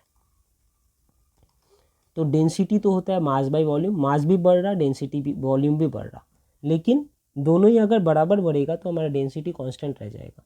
लेकिन बात यह है कि मास की जो रेट है बढ़ने की, वो मास ज़्यादा स्पीड से बढ़ रहा है, ज़्यादा जल्दी जल्दी बढ़ रहा है कंपेयर टू वॉल्यूम। वॉल्यूम थोड़ा धीरे धीरे बढ़ रहा है और मास थोड़ा ज़्यादा जल्दी जल्दी बढ़ रहा है। तो ओवरऑल जब मैं ऊपर से नीचे आऊँगा तो हमारा जो डेंसिटी है वो बढ़ रहा होगा। देखिए, density is equals to mass by volume, and as we go down the group atomic number increases. Atomic number ये है 750 नहीं sir, atomic number increases, atomic mass increase होता है इसलिए। However as we go down the group volume of the atom also increases due to increase in the number of shells. Shell number increase होता है, ये हमारा period 2 है तो इनमें n इक्वल्स टू 2 होता है, ये period 3 n equals to 3n में ये 4 है, ये 5 है, ये 6 है, ये 7 है, ऐसे पीरियड्स है। नंबर ऑफ सेल्स उसे n कहते हैं, ये नंबर ऑफ सेल्स जो है इसे हम n कहते हैं। n इक्वल्स टू, इसमें नाइट्रोजन के लिए 2 है, फिर 3, फिर 4, ऐसे 5, 6 और लास्ट में ये वाले के लिए 7 है, ये वाले के लिए 7 पीरियड। तो जैसे जैसे सेल नंबर बढ़ रहा है वैसे वैसे इनकी साइज़ बढ़ रही है। तो ऊपर से जब मैं नीचे आ रहा हूँ मास भी बढ़ रहा है, वॉल्यूम भी बढ़ रहा है, लेकिन but the increase in mass is more rapid than increase in the volume. Mass जल्दी जल्दी बढ़ रहा है कंपेयर टू वॉल्यूम, और अगर मास जल्दी जल्दी बढ़ रहा है कंपेयर टू वॉल्यूम तो ओवरऑल ये मेरा टर्म बढ़ रहा है, ये टर्म बढ़ रहा है मतलब डेंसिटी बढ़ रहा है। सो density of the elements increases down the group. तो जैसे जैसे मैं ऊपर से नीचे आ रहा हूँ इनका डेंसिटी बढ़ रहा है। ये डेंसिटी क्या वैल्यू दिया है 0.873, फिर 1.823, फिर 5 पॉइंट कुछ, 6 पॉइंट कुछ, 9 पॉइंट कुछ, ऐसे डेंसिटी बढ़ रही है। समझने की बात बस इतनी है। तो density equals to mass by volume. ऊपर से नीचे मैं जब आ रहा हूँ तो मास तो बढ़ रहा है, क्यों बढ़ रहा? क्योंकि उनके नंबर ऑफ इलेक्ट्रॉन्स, प्रोटॉन्स और न्यूट्रॉन्स बढ़ रहे हैं, एटॉमिक नंबर बढ़ रहे हैं इसलिए मास बढ़ रहा है। और वॉल्यूम क्यों बढ़ रहा है? क्योंकि नंबर ऑफ सेल्स बढ़ रहे हैं, इसलिए वॉल्यूम भी बढ़ रहा है। लेकिन मास बढ़ने की जो रेट है वो ज़्यादा है कंपेयर टू वॉल्यूम बढ़ने की रेट। देयरफॉर ये ओवरऑल बढ़ रहा है, ज़्यादा बढ़ रहा है, और इसलिए ये भी बढ़ रहा है, डेंसिटी भी इंक्रीज हो रहा है। हमने ये यहाँ पर समझ लिया, ठीक है, अच्छी बात है। अब atomic and ionic radius. Radius तो जैसे हमने पहले ही पढ़ा, इनका एटॉमिक नंबर जैसे जैसे बढ़ेगा इनका सेल नंबर भी बढ़ रहा है। इनमें 2 है, इनका n इक्वल्स टू 2 है, इनका n इक्वल्स टू 3 है, n इक्वल्स टू 4 है, n इक्वल्स टू 5 है, n इक्वल्स टू 6 है, और ये लास्ट वाले का n इक्वल्स टू 7 है। तो जैसे जैसे नंबर ऑफ सेल्स बड़े होंगे उनका तो साइज़ भी बड़ा होगा, हमारे एटम का साइज़ बड़ा होगा तो उनका रेडियस भी बड़ा होगा। वही यहाँ पर लिखा है, देखिए, atomic size and ionic radius increases down the group. जैसे ऊपर से नीचे आ रहा हूँ इंक्रीज होता है। As we move from nitrogen to phosphorus, nitrogen में कितने सेल है? 2 सेल है, यहाँ लिखा है 2 सेल्स, टू फॉस्फोरस जिनमें 3 सेल है, और फिर आर्सेनिक जिसमें 4 सेल है, ये आर्सेनिक में 4 सेल है। Down the group number of shells increases, जैसे मैं ऊपर से नीचे आ रहा हूँ नंबर ऑफ सेल इंक्रीज हो रहा है, hence the size of the atom also increases, तो हमारा एटम का साइज भी इंक्रीज हो रहा है, ठीक है। As we go down the group, और एक घटना घटती है, जब मैं ऊपर से नीचे आता हूँ ना तो और एक चीज़ हो रही है। वो क्या हो रही है? एक सील्डिंग इफेक्ट करके आता है। आप ये पहले समझिए कि जब मैं नाइट्रोजन की बात कर रहा हूँ तो बीच में हमारा न्यूक्लियस है जो पॉजिटिव चार्ज होता है, और फिर उसके चारों तरफ एक इलेक्ट्रॉन क्लाउड है। जब मैं फॉस्फोरस की बात कर रहा हूँ तो इसमें 2 सेल है, मतलब 2 ऐसे रिंग होंगे नाइट्रोजन में। अगर मैं फॉस्फोरस की बात करूँगा तो इनमें 1, 2, 3 रिंग होंगे। ऐसे में अगर मैं बिस्मथ की बात करूँ तो इसमें 6 रिंग होंगे। अब जो आउटर मोस्ट इलेक्ट्रॉन है उनका क्या न्यूक्लियस से दूरी बढ़ रहा है जैसे जैसे मैं ऊपर से नीचे जा रहा हूँ? क्योंकि हमारा एटम का साइज़ बड़ा हो रहा है, तो न्यूक्लियस जो बीच में है और जो आउटर मोस्ट इलेक्ट्रॉन जो बाहर में, सबसे बाहर में जो आउटर मोस्ट इलेक्ट्रॉन जो प्रेजेंट होंगे कहीं पर या आउटर में, उनके बीच का डिस्टेंस बढ़ रहा है। वही क्या जा रहा है, डिस्टेंस जब बढ़ रहा है तो क्या हो रहा है? जब इनके बीच का डिस्टेंस बढ़ रहा है तो ये इलेक्ट्रॉन का, इस इलेक्ट्रॉन पे क्या इस न्यूक्लियस का जोड़ या पकड़ ज़्यादा रहेगा? क्योंकि डिस्टेंस दूर है, अब ये अट्रैक्शन, ये न्यूक्लियस इतने ज़्यादा फोर्स से इस इलेक्ट्रॉन को अपने तरफ अट्रैक्ट करके नहीं रख सकते, तो ये फिर फ्री होकर बाहर जाना चाहेगा, देयरफॉर रेडियस इनका और बड़ा होगा। ये एक बात है। लेकिन और एक बात आती है शील्डिंग इफेक्ट। बीच में क्या है, ये वाले न्यूक्लियस और ये वाले इलेक्ट्रॉन के बीच में क्या है? और बहुत सारे रिंग है ऐसे, ये तो मैं आउटर मोस्ट ड्रॉ किया था, और भी बहुत सारे ऐसे रिंग हैं। ये सब रिंग में भी इलेक्ट्रॉन्स हैं। अब वो सब इलेक्ट्रॉन्स क्या कर रहे हैं? ये सब इलेक्ट्रॉन्स के प्रेजेंट होने के कारण इनका इफेक्ट इनके तक, ये वाले जो इनर मोस्ट मतलब न्यूक्लियस है, न्यूक्लियस का इफेक्ट ये आउटर मोस्ट इलेक्ट्रॉन तक उतना अच्छा नहीं पहुंच पा रहा, इस आउटर मोस्ट इलेक्ट्रॉन तक उतना अच्छा नहीं पहुंच पा रहा। क्यों? क्योंकि बीच में ये सब दीवार के जैसे खड़े हैं। जब ये वाला न्यूक्लियस इसे अट्रैक्ट करना चाहता है तो बीच में जो इलेक्ट्रॉन्स है वो बोलते हैं अरे उसे क्यों अट्रैक्ट करो, मुझे अट्रैक्ट करके रखो।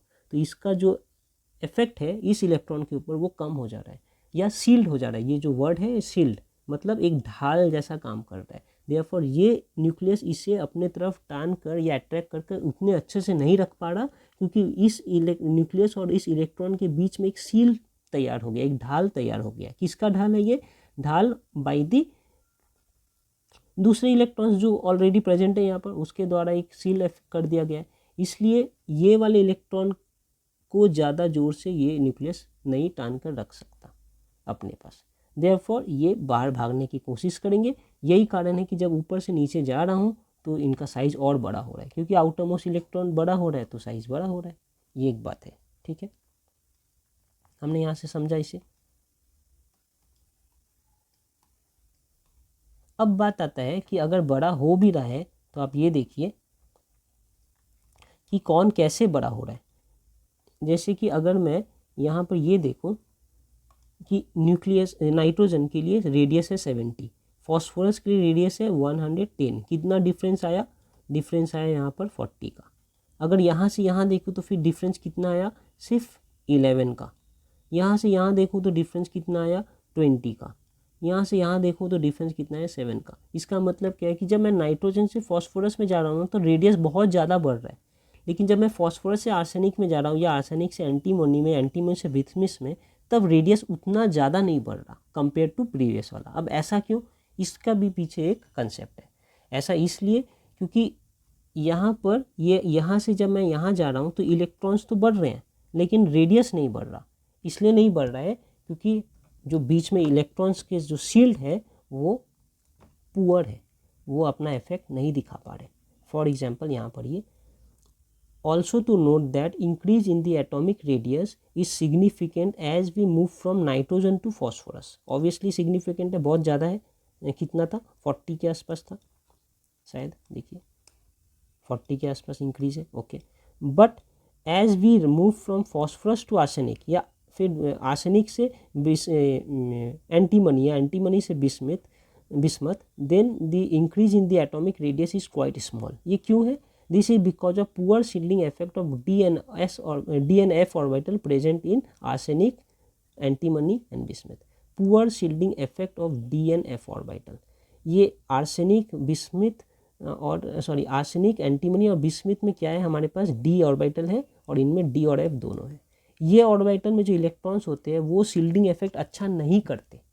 अगर शील्डिंग इफेक्ट अच्छा नहीं करेंगे तो बाहर वाले जो इलेक्ट्रॉन्स हैं वो बहुत स्ट्रांगली अट्रैक्ट होंगे, ठीक है ना। ये हमारा न्यूक्लियस था, ये हमारा आउटर मोस्ट इलेक्ट्रॉन है यहाँ पर, और बीच में सब शील्डिंग करने के लिए बैठे हैं, ठीक है। अब अगर ये शील्डिंग अच्छा डी ऑर्बिटल और एफ ऑर्बिटल के जो इलेक्ट्रॉन्स होते हैं, डी ऑर्बिटल और एफ ऑर्बिटल के जो इलेक्ट्रॉन्स होते हैं वो अच्छा शील्डिंग नहीं करते, तो क्या होगा? ये न्यूक्लियस इस आउटर मोस्ट इलेक्ट्रॉन को अपने तरफ खींच कर रख सकता है, और जब खींच कर रख सकता है तो रेडियस बढ़ने नहीं देगा।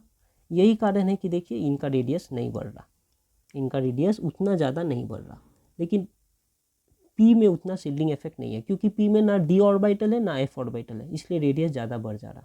देखिए हमारे इस एन में नाइट्रोजन में क्या है? सिर्फ एस ऑर्बिटल है और ये है पी ऑर्बिटल है। फॉस्फोरस में भी एस ऑर्बिटल है, पी ऑर्बिटल है, लेकिन आर्सेनिक में एस, पी और डी तीनों है। ये एंटीमनी में भी एस, पी और डी तीनों है। बिस्मिथ में एस, पी, डी और एफ भी है। कैसे पता चल रहा है ये है नहीं है? ये सब आपको नहीं समझ आ रहा तो सीधा यहाँ देखिए, हमने दो पे यहीं पे देखा था, ये देखिए यहाँ पर अगर बात करें, देखिए नाइट्रोजन में एस और पी दोनों है, फॉस्फोरस में एस और पी दोनों है, एंटीमनी आर्सेनिक में एस, पी और डी भी है, देखिए डी भी है ना। ये एंटीमनी में भी डी है, एस, पी है, और बिस्मथ में एफ भी है, डी भी है, एस भी और पी भी है। अब ये आउटर मोस्ट जो इलेक्ट्रॉन है इसी को तो न्यूक्लियस को अट्रैक्ट करना है। बीच में ये शील्डिंग के लिए है लेकिन इतना अच्छा शील्डिंग इफेक्ट नहीं कर पा रहा। देयरफॉर ये आउटर मोस्ट इलेक्ट्रॉन्स बहुत स्ट्रांगली अट्रैक्ट है टुवर्ड्स द न्यूक्लियस, इसलिए इनका साइज बड़ा नहीं होने दे रहा। देयरफॉर इंक्रीज जो है साइज में कम है। ये एक इम्पॉर्टेंट टॉपिक है, इसके रिलेटेड एग्जाम में आपको पूछने को आ सकता है।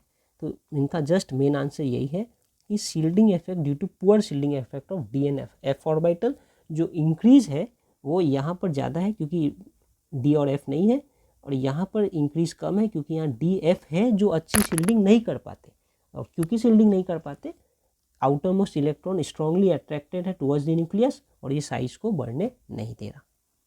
ओके, अब हम आ जाते हैं आयनाइजेशन इंथैल्पी पे। आयनाइजेशन इंथैल्पी है क्या? वो मिनिमम एनर्जी, जितना एनर्जी मुझे लगाकर एक एटॉम से उनके आउटर मोस्ट इलेक्ट्रॉन को खींचकर बाहर निकाल देना है। फॉर एग्जांपल क्या कहना चाह रहा हूँ मैं, जैसे कि ये हमारा एक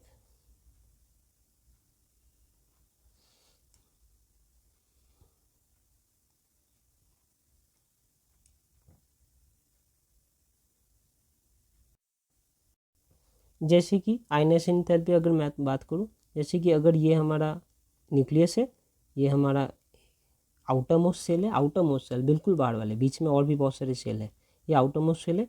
इसमें जो इलेक्ट्रॉन है यहाँ से, ये एक इलेक्ट्रॉन को मैं यहाँ से खींचकर बाहर निकाल के फेंक दूंगा।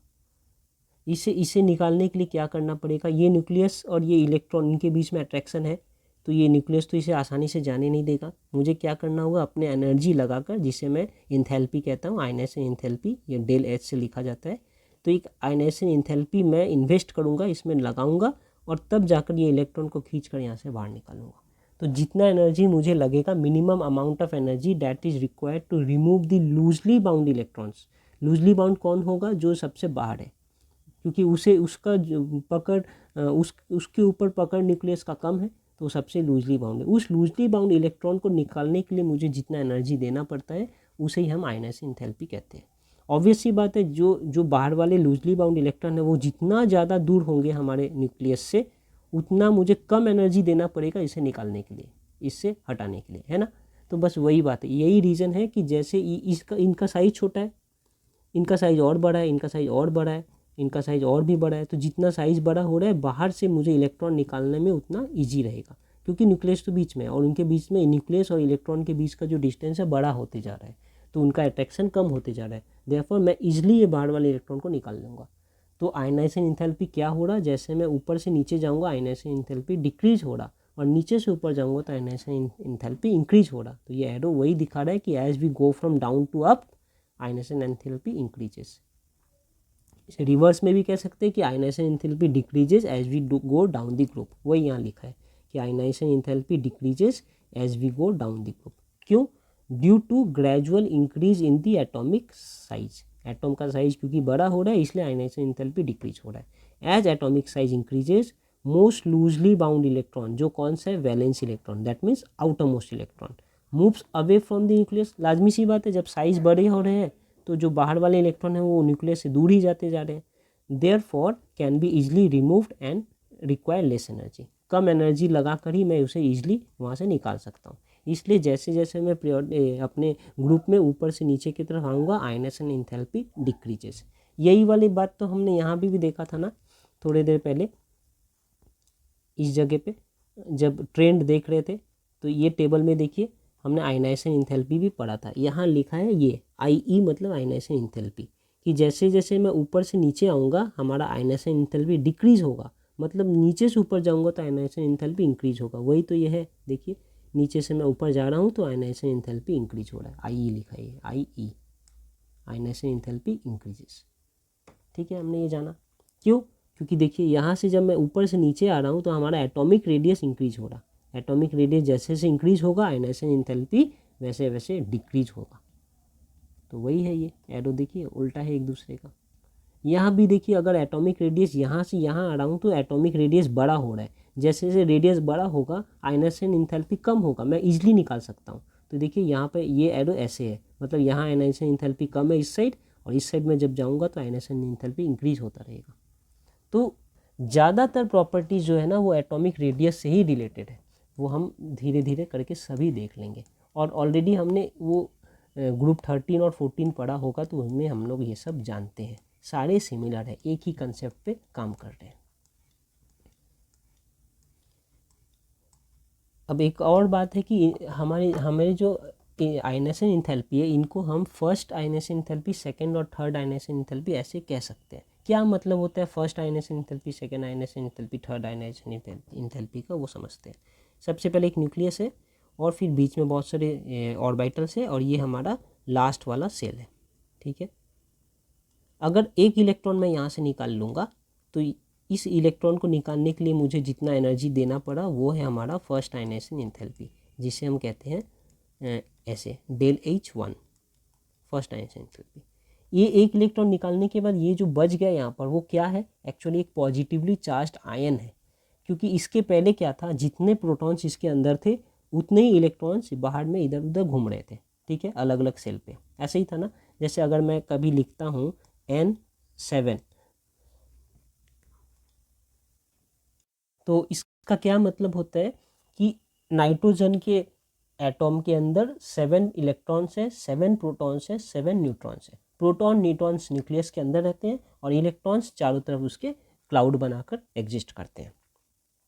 जब 7 प्रोटॉन्स अंदर है और 7 इलेक्ट्रॉन्स बाहर है तो वो न्यूट्रल एक एटॉम है। उनमें से अब मैं एक इलेक्ट्रॉन को निकाल दिया, तो अब अंदर कितने प्रोटॉन्स है? 7 प्रोटॉन्स है, लेकिन यहाँ इलेक्ट्रॉन्स कितने? 6।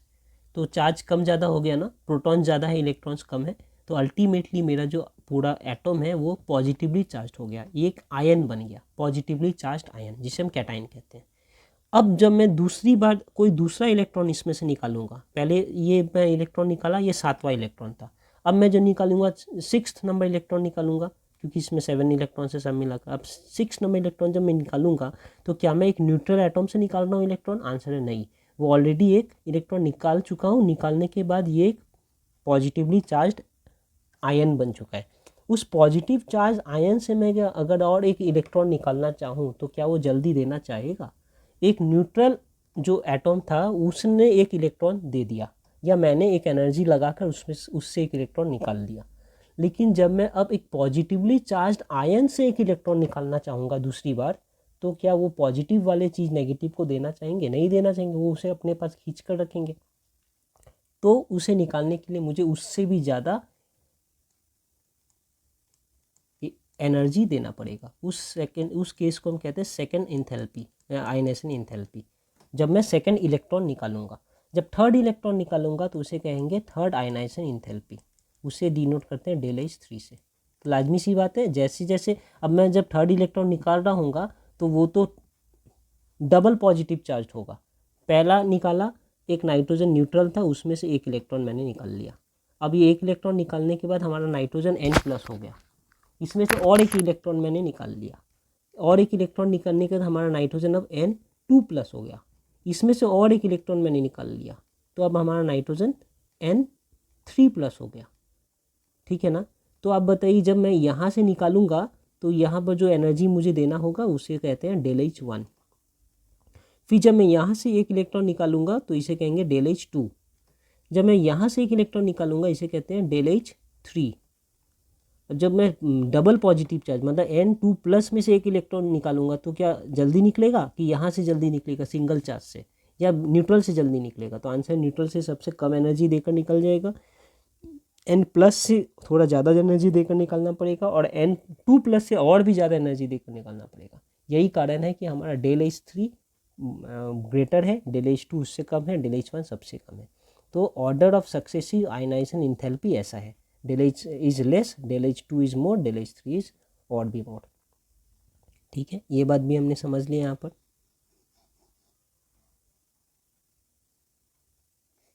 ठीक है, और एक बात है, ionization enthalpy of group 15 is much greater than that of group 14 elements. ऐसा क्यों? 15 के आयनाइजेशन इंथैल्पी ज़्यादा है कंपेयर टू, ज़्यादा है मतलब ईजिली नहीं निकलता इलेक्ट्रॉन्स को निकालने के लिए मुझे ज़्यादा एनर्जी देना पड़ता है। क्यों कंपेयर टू 14? क्यों? क्योंकि ये एक्स्ट्रा स्टेबल है, हमने पहले ही पढ़ा था, क्योंकि ये एक्स्ट्रा स्टेबल है। और एक्स्ट्रा स्टेबल क्यों है? Because of half field electrons, half field p orbitals. इनके p ऑर्बिटल सब हाफ फील्ड है ना। क्या कॉन्फ़िगरेशन है? NH2 NP3। तो ये हाफ फील्ड है। अगर मैं p को ड्रॉ करूँ तो ऐसा, ये 1 2 3 एग्जैक्टली हाफ फील्ड है। तो ये इसकी स्टेबिलिटी ज़्यादा है। क्योंकि इसकी स्टेबिलिटी ज़्यादा है, इसके अंदर से इलेक्ट्रॉन निकालना मुश्किल है। इलेक्ट्रॉन निकालना मुश्किल है तो आयनाइजेशन इंथैल्पी ज़्यादा है, is much greater then group 14। Okay, ये बात भी समझ आ गई, सब रिलेटेड है। फिर इलेक्ट्रोनेगेटिविटी में आते हैं। इलेक्ट्रोनेगेटिविटी की बात करें नाइट्रोजन फैमिली में, इलेक्ट्रोनेगेटिविटी होती क्या है? Tendency of an atom to gain electron. Electron अब लेना है, नाइट्रोजन को इलेक्ट्रॉन लेना है कहीं से, तो कितना आसानी से ले लेगा? नाइट्रोजन जल्दी से एक इलेक्ट्रॉन ले लेगा कि मैं बिस्मथ बोलूँ, बिस्मथ है ना यहाँ पर, बिस्मथ जल्दी से एक इलेक्ट्रॉन ले लेगा। कौन लेगा इलेक्ट्रॉन? जो जिसके न्यूक्लियस में ज़्यादा दम होगा वही इलेक्ट्रॉन जल्दी एक ले लेगा। जो छोटे वाले एटॉम है इनका साइज इतना सही है, तो इनके इलेक्ट्रॉन्स न्यूक्लियस बीच में है और साइज छोटा ही है, तो बाहर इनके नज़दीक यहाँ पर जो भी एक इलेक्ट्रॉन आएगा उसे फट से खींच लेगा अपने तरफ, क्योंकि इनका डिस्टेंस कम है। अब मैं बिस्मथ की बात करूँ, यहाँ पर इनका न्यूक्लियस और ये रहा इनका आउटर मोस्ट सेल, और यहाँ पर इलेक्ट्रॉन ऑलरेडी है। यहाँ पर अब कोई दूसरा इलेक्ट्रॉन आएगा, क्या इसे अट्रैक्ट करने का इसमें टेंडेंसी ज़्यादा रहेगा? क्योंकि डिस्टेंस ज़्यादा है ना, तो जल्दी से अट्रैक्ट नहीं कर सकता। तो tendency of an atom to gain electron इनका बहुत ज़्यादा है, नीचे जैसे जैसे मैं जाऊँगा कम होता जाएगा, ठीक है। या मैं उल्टा कहूँ कि नीचे से जब ऊपर जाऊँगा तो बढ़ता जाएगा। ये एरो वही दिखा रहा है कि as we go from bottom to top electronegativity increases, और as we go from top to bottom electronegativity decreases. लिखा है ना, electronegativity decreases down the group, मतलब ऊपर से नीचे जैसे जैसे आऊँगा इलेक्ट्रोनेगेटिविटी डिक्रीज होगा। क्यों होगा? Because of increase in atomic size. Atomic size increase हो रहा है, इसलिए इलेक्ट्रोनेगेटिविटी डिक्रीज हो रहा है। तो आप देखिए ज़्यादातर प्रॉपर्टी जो है सब एटॉमिक साइज से ही रिलेटेड है, और ये भी जस्ट इलेक्ट्रोनेगेटिविटी भी एटॉमिक साइज का उल्टा है। एटॉमिक साइज ऊपर से नीचे आता हूँ तो बढ़ता जाता है, इलेक्ट्रोनेगेटिविटी नीचे से ऊपर जाता हूँ तो बढ़ता है। इसलिए वो पिक्चर याद कीजिए बॉक्स वाला, वहाँ भी हमने ऐसे ही पढ़ा था। देखिए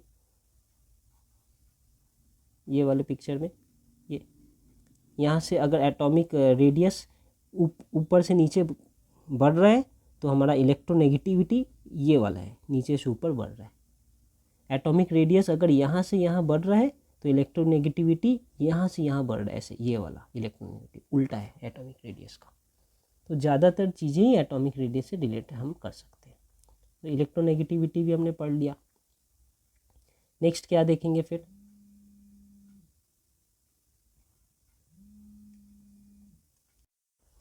अब इसमें भी एक रिमार्केबल चीज़ वही है कि जब मैं नाइट्रोजन से फॉस्फोरस में आ रहा हूँ, देखिए इलेक्ट्रोनेगेटिविटी 3 से सीधा 2.1, लेकिन जब मैं फॉस्फोरस से आर्सेनिक में आ रहा हूँ या आर्सेनिक से एंटीमोनी में, जो डिक्रीज हो रहा है बहुत कम हो रहा है, जस्ट 2.1 से 2 हुआ है, फिर यहाँ से 1.9, यहाँ तो कोई डिक्रीज भी नहीं हुआ। तो ऐसा क्यों? यहाँ पर बहुत शार्प हो रहा है, फिर धीरे धीरे डिक्रीज कम हो गया। सेम जब भी ये सब क्वेश्चन आएंगे इनका एक ही आंसर है, due to poor shielding of D and F orbital present in arsenic, antimony and bismuth। यही D and F इनमें ही है, इनमें D है, इनमें D है, और इनमें D और F दोनों ही है, और इनमें सिर्फ S और P है, इनमें भी सिर्फ S और P है। तो यही कारण है कि इनका डिक्रीज इन इलेक्ट्रोनेगेटिविटी बहुत कम है, ठीक है। तो इलेक्ट्रोनेगेटिविटी के बाद जो टॉपिक पढ़ेंगे वो होगा हमारा मेटलिक कैरेक्टर।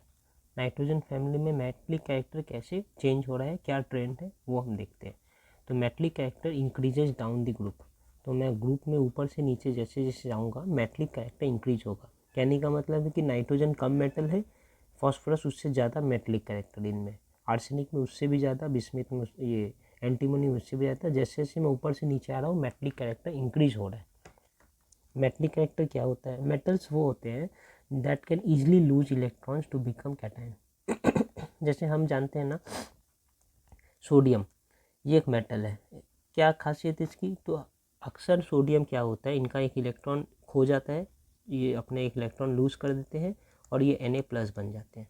कैल्शियम ये भी एक मेटल है, अक्सर क्या होता है कि ये कैल्शियम अपने 2 इलेक्ट्रॉन लूज करते हैं और ये कैल्शियम 2+ बन जाते हैं। तो ये मेटल की कैरेक्टरिस्टिक है कि वो ईजिली इलेक्ट्रॉन को लूज कर देते हैं और क्या बन जाते हैं, फिर वो कैटायन बन जाते हैं। ये कैटायन है, ये भी कैटायन है। तो ऐसा कैरेक्टर जैसे मैं ऊपर से नीचे जाऊंगा ऐसा कैरेक्टर बढ़ता जाएगा, मतलब कि ये बिस्मथ जो है ये ईजिली एक इलेक्ट्रॉन लूज कर सकता है कंपेयर टू नाइट्रोजन। अब ऐसा क्यों? वो भी सेम रीजन है, फिर से सारा क्रेडिट जाता है हमारे एटॉमिक साइज पे। ऐसे करके करके आऊँगा तो बिस्मथ में हो सकता है इतना बड़ा एक बनाऊँ, यहाँ पर हमारा न्यूक्लियस है और जो आउटर मोस्ट इलेक्ट्रॉन है वो बहुत दूर यहाँ पर कहीं है, इतनी दूरी है। तो ये इलेक्ट्रॉन को इससे छोड़ा कर अपना साथ इससे छुड़ा कर बाहर चले जाने में ज़्यादा आसानी है कंपेयर टू यहाँ पर जो इलेक्ट्रॉन होंगे उनको, क्योंकि न्यूक्लियस के बहुत नज़दीक अट्रैक्शन ज़्यादा है, ये न्यूक्लियस से दूर है तो अट्रैक्शन कम है। तो ये जब ये यहाँ से साथ छुड़ा कर चले जाएंगे तो बिस्मथ क्या बच जाएगा, एक पॉजिटिव आयन बन जाएगा Bi+, क्योंकि एक इलेक्ट्रॉन निकल गए। तो इसका फिर मेटलिक कैरेक्टर ज़्यादा है compare to that of nitrogen. तो वही बातें यहाँ लिखी है, metallic character increases down the group, जैसे जैसे ग्रुप में ऊपर से नीचे आता हूँ मेटलिक कैरेक्टर इंक्रीज होता है। मेटल्स क्या है, it easily loses electron to become cation, उसे मेटल्स कहते हैं। As we go down the group atomic size increases and valence electron goes away further from the nucleus. Nucleus से valence electron मतलब ये आउटर मोस्ट इलेक्ट्रॉन, सबसे बाहर वाला electron, वो न्यूक्लियस से और दूर जाता है जैसे जैसे साइज बड़ा हो रहा है। Hence tendency of atom to lose electron increases. इस पूरे एटॉम का टेंडेंसी ये इलेक्ट्रॉन छोड़कर इसे छोड़ देने की जो टेंडेंसी है पूरे एटम की ज़्यादा है क्योंकि ये दूर है। As a result metallic character of the element increases down the group. तो ये बात हमने समझ ली यहाँ पर। आगे दूसरा कैरेक्टर देखते हैं। इसके बाद एक कैरेक्टर है जिसे हम कहते हैं ऑक्सीडेशन नंबर। तो ऑक्सीडेशन नंबर में बस ये बातें जाननी है कि नाइट्रोजन से लेकर ये हमारा बिस्मथ तक जितने भी ये 6 एलिमेंट्स है, 5 है, तो इनके यही ऑक्सीडेशन नंबर हो सकते हैं, +5, +3 और -3। ये 3 ऑक्सीडेशन नंबर ही पॉसिबल है। उनमें से ऑक्सीडेशन नंबर का भी ट्रेंड है कि जैसे जैसे मैं ऊपर से नीचे की तरफ आ रहा हूँ -3 का जो टेंडेंसी है वो कम होता जाएगा और +3 का टेंडेंसी बढ़ता जाएगा। तो जैसे जैसे मैं ऊपर से नीचे आ रहा हूँ -3 का टेंडेंसी कमता जाएगा। ये -3 अब ये -3 नहीं होगा, अब वो +3 फिर +3 ऐसा। क्या मैं कहना चाह रहा हूँ, देखिए tendency to exhibit -3 oxidation state decreases down the group. तो इसका टेंडेंसी -3 ऑक्सीडेशन दिखाने का बहुत ज़्यादा है, इसका उससे कम, इसका उससे कम, इससे और कम ऐसे। तो -3 की टेंडेंसी ऊपर से नीचे जब मैं आ रहा हूँ तो वो घटते जा रही है। इसे ऐसे भी दिखा सकते हैं। समझने के लिए मैंने साइज बनाया है कि ऐसे -3 बड़ा सा लिखा हूँ, इसका मतलब कि इसकी टेंडेंसी -3 दिखाने की बहुत ज़्यादा है। इसकी थोड़ी कम है, इससे और कम है, इसकी और बिल्कुल कम है, इसकी बिल्कुल कम है। वही अगर मैं +3 की बात करूँ तो इसको +3 दिखाने की टेंडेंसी बहुत ज़्यादा है, इसका थोड़ा कम है, इसका उससे भी कम है, इसका और बिल्कुल कम है और इसका तो बिल्कुल ही ना के बराबर है। ऐसा ये टेंडेंसी है ऑक्सीडेशन नंबर एग्जिबिट करने की, मतलब दिखाने की। और +5 की भी सेम है, वो ऊपर से नीचे जब आते हैं तो वो टेंडेंसी डिक्रीज होती है। -3 भी ऊपर से नीचे डिक्रीज है और -5 भी ऊपर से +5 भी ऊपर से नीचे डिक्रीज है, लेकिन +3 जो है ऊपर से नीचे जब आ रहा हूँ तो ये इंक्रीज है। तो ऐसे आप इसे याद रख सकते हैं कि मैं एक बड़ा +5 फिर छोटा +5 ऐसे करके लिखूँगा। तो ये डिक्रीज लेकिन ये इंक्रीज, ऊपर से नीचे आ रही है तो इंक्रीज। ये टेंडेंसी इनके हमें ध्यान रखनी है। -3 decreases down the group, +5 also decreases down the group, लेकिन +3 increases down the group। Okay, क्या है, क्यों आता है, ये हम थोड़ी देर में पढ़ के समझ जाएंगे। अब आ रहा है हमारे नाइट्रोजन फैमिली की कोवैलेंसी। तो कोवैलेंसी के बारे में अगर देखा जाए तो क्या क्या है ये कोवैलेंसी। नाइट्रोजन के लिए कोवैलेंसी मैक्सिमम क्या हो सकता है, नाइट्रोजन की कोवैलेंसी इज रिस्ट्रिक्टेड टू 4। अब आप कहेंगे ये कोवैलेंसी क्या है और रिस्ट्रिक्टेड टू 4 क्यों है। देखिए कोवैलेंट क्या होता है, जैसे अगर मैं कार्बन की बात करूँ तो कार्बन कितने बॉन्ड बना सकते हैं, मैक्सिमम 4 बॉन्ड बना सकते हैं, 1 2 3 4। ये तो हमने पहले ही पढ़ा था ऑर्गेनिक केमिस्ट्री में। तो कार्बन की वैलेंसी कितनी है, 4 यहाँ पर, इसलिए वो 4 बना सकते हैं। अब वैसे ही ये नाइट्रोजन की मैक्सिमम वैलेंसी है 4, मतलब ये मैक्सिमम 4 एटम के साथ कॉम्बाइन कर सकते हैं। जैसे ये 4 एटम के साथ कॉम्बाइन किया है, वैसे नाइट्रोजन मैक्सिमम 4 एटम के साथ कॉम्बाइन कर सकते हैं, उससे ज़्यादा नहीं। बाकी जो है उससे भी ज़्यादा कर सकते हैं, नाइट्रोजन 4। ऐसा क्यों, बाकी इससे ज़्यादा क्यों, क्योंकि नाइट्रोजन के लिए अगर आप देखेंगे तो नाइट्रोजन ये है हमारा वैलेंस सेल। इस ये 2 को तो हम सेल कहते हैं, ये जो 2 यहाँ पर है उसे हम सेल कहते हैं, सेल नंबर 2, सेल n=2। तो इस वैलेंस सेल में टोटल कितने ऑर्बिटल्स हैं, तो मैं देखूँ तो एक s ऑर्बिटल है एक यहाँ पर और एक यहाँ पर p ऑर्बिटल है, लेकिन इस p ऑर्बिटल के अंदर 3 ऑर्बिटल होते हैं क्योंकि p का 3 ओरिएंटेशन होता है। तो मैं अगर सिर्फ वैलेंस सेल ड्रॉ करूँ तो ये हमारा s और ये हमारा p, ठीक है ना। तो टोटल कितने ऑर्बिटल हमारे वैलेंस सेल में, 1 2 3 4, टोटल 4 ऑर्बिटल्स हैं हमारे वैलेंस सेल में, 4 ऑर्बिटल्स। अब 4 ऑर्बिटल्स में क्या होगा, 4 इलेक्ट्रॉन्स ऐसे रहेंगे और बाहर से कोई आकर और अपना इलेक्ट्रॉन यहाँ डालकर बॉन्ड बना सकता है हमारे नाइट्रोजन के संग। तो कितना बॉन्ड बनेगा, मैक्सिमम 4, क्योंकि ऑर्बिटल से ही तो बॉन्ड बनता है। यहाँ भी जब हम बॉन्ड बना रहे थे तो हमारे सी का जो हाइब्रिडाइज्ड ऑर्बिटल था उसके संग हमारे एच का ऑर्बिटल ओवरलैप करता था, इसलिए यहाँ पर एक सिग्मा बॉन्ड बनता था। तो ऑर्बिटल के ओवरलैप से ही तो बॉन्ड बनता है, और यहाँ पर इनके पास 4 ऑर्बिटल्स है, देयरफॉर ये 4 ही बॉन्ड बना सकते हैं, इसलिए इनकी जो वैलेंसी है मैक्सिमम 4 हो सकती है, इससे ज़्यादा नहीं। देखिए क्या लिखा है यहाँ पर, we know that only orbitals in the outermost valence shell participates in overlapping with orbitals of other atoms and subsequently formation of covalent bond। तो आउटर मोस्ट सेल वाले जो ऑर्बिटल्स हैं ना वही सिर्फ ओवरलैप में पार्टिसिपेट करते हैं, और ओवरलैप करके क्या करते हैं, बॉन्ड बनाते हैं, कोवेलेंट बॉन्ड बनाते हैं। तो इनके आउटर मोस्ट सेल कौन सा है, ये 2 नंबर सेल जो आउटर मोस्ट सेल है, इसमें कितने ऑर्बिटल्स है, तो एस के एक और पी के लिए 3, टोटल 4 ऑर्बिटल्स है। तो यही ओवरलैप में पार्टिसिपेट करेंगे और यही बॉन्ड बना सकते हैं, देयरफॉर नाइट्रोजन मैक्सिमम 4 बॉन्ड बना सकता है। इतनी बात हमें समझ आ गई। अब फॉस्फोरस की बात करें तो ये इनका क्या है, इनका जो अगर इलेक्ट्रॉनिक कॉन्फिगरेशन लिखा जाए तो नियॉन प्लस 3s2 3p3 यहाँ तक हम लिखकर छोड़ देते हैं, ये वाला नहीं लिखते। ये क्या है, 3d0 है, मतलब कि डी ऑर्बिटल में 0 इलेक्ट्रॉन्स है, हो 0 इलेक्ट्रॉन्स, लेकिन डी ऑर्बिटल क्या एग्जिस्ट करता है, आंसर है हाँ एग्जिस्ट करता है। यही हमने पहले भी डिस्कस किया था कि जैसे आर्सेनिक का जब बात कर रहे हैं तो यहाँ पर हमारा एक डी ऑर्बिटल है, यहाँ पर डी ऑर्बिटल है, यहाँ पर एफ और डी दोनों ही आते हैं। लेकिन मैं अब यहाँ इस साइड की बात कर रहा हूँ कि जब मैं यहाँ पर 3s2 3p3 लिख दिया तो जितने मुझे इलेक्ट्रॉन्स चाहिए थे सब यूज़ हो गए, अब और इलेक्ट्रॉन्स बचे नहीं है। कैसे लिखते हैं, ये नियॉन का मतलब है मेरे पास, नियॉन मतलब 10 इलेक्ट्रॉन्स मैंने यहाँ लिख लिया है, फिर 3s2 और 3p3 मतलब टोटल मैंने 15 इलेक्ट्रॉन्स यहाँ लिख दी।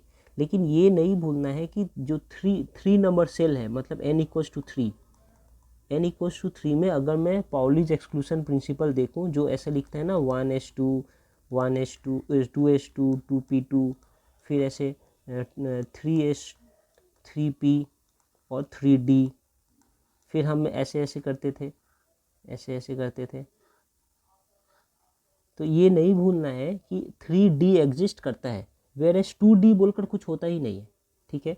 तो यहाँ पर भी 3d एग्जिस्ट करता है, लेकिन 3d में कोई इलेक्ट्रॉन नहीं है, लेकिन वो एग्जिस्ट करता है, 3d है वो 3d ऑर्बिटल एग्जिस्ट करता है। 2d ऑर्बिटल बोलकर कुछ होता ही नहीं है, लेकिन 3d ऑर्बिटल एग्जिस्ट करता है, और उस 3d ऑर्बिटल में कोई इलेक्ट्रॉन नहीं है। सिमिलरली जब मैं सेल नंबर 4 में जाऊँगा, n=4 है यहाँ पर, तो यहाँ पर भी एक्चुअली मेरे 4s2 में मतलब 4s में और 4p में इलेक्ट्रॉन्स है, वेयर एज 4d एग्जिस्ट करता है, 4f भी एग्जिस्ट करता है, लेकिन इनमें कोई इलेक्ट्रॉन्स नहीं है, यहाँ पर वैकेंट है। तो मैं यहाँ पे कर सकता हूँ ये हमारा वैकेंट d ऑर्बिटल है, और यहाँ पर हमारा vacant d and vacant f orbital है। अब ये वैकेंट ऑर्बिटल है तो एग्जिस्ट करते हैं ना। अब दिखाता हूँ कि कैसे टेट्रावैलेंसी ज़्यादा हो सकती है। अगर मैं D के बारे में सिर्फ सोचूं तो D क्या है हमारा, जैसे S में सिर्फ एक ऑर्बिटल होता है ऐसा, P के अंदर 3 ऑर्बिटल होते हैं ऐसे, वैसे आप सबको पता होगा D के अंदर 5 ऑर्बिटल होते हैं ऐसे।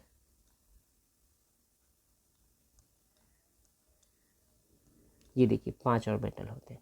तो अगर मैं इसकी बात करूं अपने ये वाले इसकी बात करता हूँ, ये 3s2 3p3 3d0 इसकी बात करता हूँ। टोटल कितने इलेक्ट्रॉन्स हैं यहाँ पर, इनके पास 2, इनके पास 3, इनके पास 0। तो मैं यहाँ पर 1 2 डाल दिया, इनके पास 3 1 2 3, और इनके पास कुछ भी नहीं है, ठीक है। लेकिन ये एक इलेक्ट्रॉन यहाँ से निकल कर यहाँ आकर एग्जिस्ट कर सकता है, इनको जगह है कि यहाँ से ये इलेक्ट्रॉन निकल कर यहाँ आ जाए, उसे ही तो हाइब्रिडाइजेशन कहते हैं। तो यहाँ से एक इलेक्ट्रॉन निकल कर यहाँ आ सकता है। क्या ये फैसिलिटी हमें नाइट्रोजन में देखने को मिल रहा था, उनके पास ये d ऑर्बिटल थे ही नहीं, देयरफॉर ये इलेक्ट्रॉन यहाँ से निकल कर और कहीं नहीं जा सकते थे। लेकिन यहाँ पर ये इलेक्ट्रॉन निकल कर ये जो वैकेंट d ऑर्बिटल है वहाँ पर आ सकते हैं। अगर ऐसा आ सकते हैं तो मैं ला के देखता हूँ क्या दिखेगा वो। देखिए यहाँ पर 2 थे लेकिन एक निकल के यहाँ आ गए। अब देखिए क्या दिख रहा है कि अगर मैं इसे बॉन्ड बनाने की कोशिश करूँ फॉस्फोरस पे इस हाल में, तो आप देखिए कितने सारे बॉन्ड बन जाएंगे फॉस्फोरस के साथ। यहाँ पर एक कोई दूसरा एलिमेंट आकर यहाँ पे बॉन्ड बना सकता है, यहाँ दूसरा, यहाँ एक और यहाँ एक, मतलब इस फॉस्फोरस के साथ टोटल 5 एलिमेंट आकर बॉन्ड, जैसे इस कार्बन के साथ 4 आ रहे हैं ना, वैसे इस फॉस्फोरस के साथ 5 एलिमेंट आकर बॉन्ड बना सकते हैं। मतलब ये फॉस्फोरस 5 कोवैलेंट बॉन्ड बना सकता है। क्यों बना सकता है? क्योंकि इनके पास ये जो s ऑर्बिटल में 2 इलेक्ट्रॉन थे वो एक इलेक्ट्रॉन निकलकर d ऑर्बिटल में चले गए। d ऑर्बिटल क्यों गए? क्योंकि d ऑर्बिटल एग्जिस्ट करता है, एम्प्टी डी खाली हो, ये खाली है लेकिन खाली में भी वो एग्जिस्ट करता है, इसलिए यहाँ से निकल कर यहाँ आ गए। यहाँ पर ऐसा कोई फैसिलिटी था ही नहीं, तो इनका टेट्रा वैलेंसी जो है वो 4 तक रिस्ट्रिक्टेड था। लेकिन ये देखिए हमारा जो फॉस्फोरस है उनकी वैलेंसी क्या है, यहाँ एक खाली है, यहाँ एक खाली, यहाँ, मतलब 5 एलिमेंट्स आकर इनके संग बॉन्ड 5 बॉन्ड बना सकते हैं। तो इनकी जो कोवैलेंसी है वो 5 है। तो ये बात हमें समझ आ रहा है। सिमिलरली यहाँ पर भी ये एक्सपेंड कर सकता है, ये जो 2 है वो यहाँ पर भी जा सकता है। तो इनकी भी वैलेंसी 5 है, इनकी भी 5 है, इनकी भी 5 है।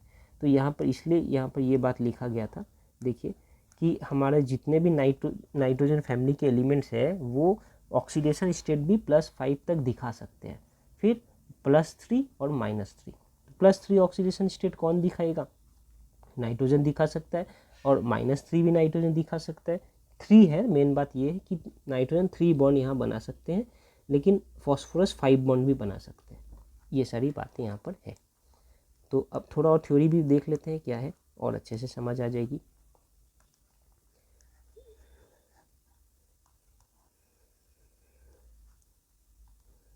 तो थ्योरी यही कह रही है कि as we know that only orbitals in the outermost valence shell participate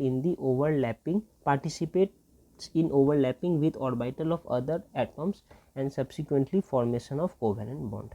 ठीक है, तो इनके आउटर मोस्ट जो ऑर्बिटल्स थे वो ही पार्टिसिपेट करेंगे बॉन्ड बनाने में। तो आउटर मोस्ट अगर मैं देखूँ सेल में क्या क्या है, ये S है, ये P है और ये D भी है जो एम्प्टी था। लेकिन यहाँ से एक S यहाँ अगर आ जाए, यहाँ का एक S का एक इलेक्ट्रॉन D में आ जाए तो अब ये एम्प्टी नहीं रहेगा, और टोटल मुझे 1 2 3 4 ऑप्शंस मिलेंगे जहाँ पर कोई दूसरे एटम आकर अपना इलेक्ट्रॉन डाल सकते हैं। देयरफॉर एक बॉन्ड बन जाएगा, एक नहीं 5 बॉन्ड्स बन जाएंगे। सो हमारे फॉस्फोरस का जो वैलेंसी है, कोवैलेंसी, वो 5 तक है, +5 तक होगा।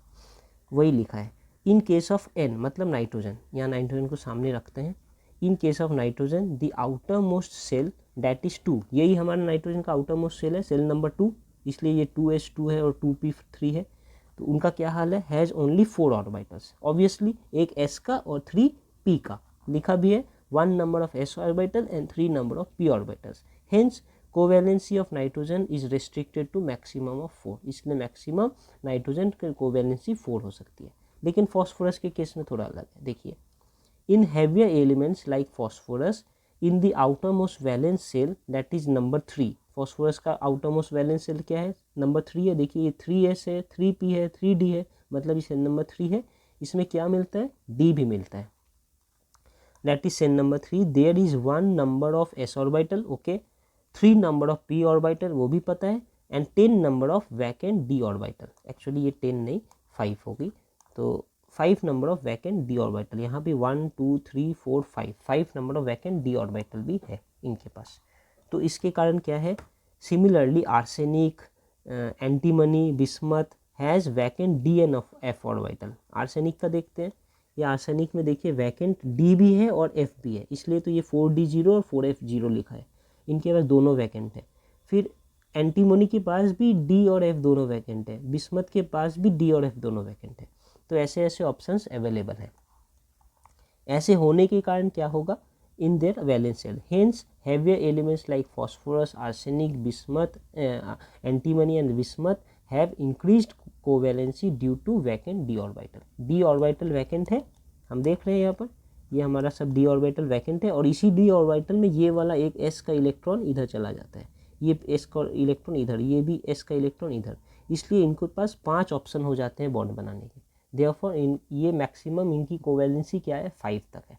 लेकिन नाइट्रोजन में ये रेस्ट्रिक्टेड है अप टू 4। इतनी ही बात समझनी है कि covalency of nitrogen is restricted to 4, और बाकी जो एलिमेंट्स है उनकी 5 है। क्यों है, उनकी कोवैलेंसी एक्सपेंड हो सकती है 5 तक, लेकिन नाइट्रोजन की सिर्फ 4 तक। ऐसा क्यों, क्योंकि फॉस्फोरस में एक वैकेंट डी ऑर्बिटल है, आर्सेनिक एंटीमनी, बिस्मथ, ये सब में वैकेंट डी और एफ सब दोनों ऑर्बिटल अवेलेबल है। इसके कारण इनकी टेट्रावैलेंसी एक्सपेंड होकर 5 तक जा सकती है, लेकिन नाइट्रोजन की 4 तक रहती है। ओके, और यहाँ पर जो हमने टेल लिख दिया है इसे आप प्लीज 5 पढ़िए।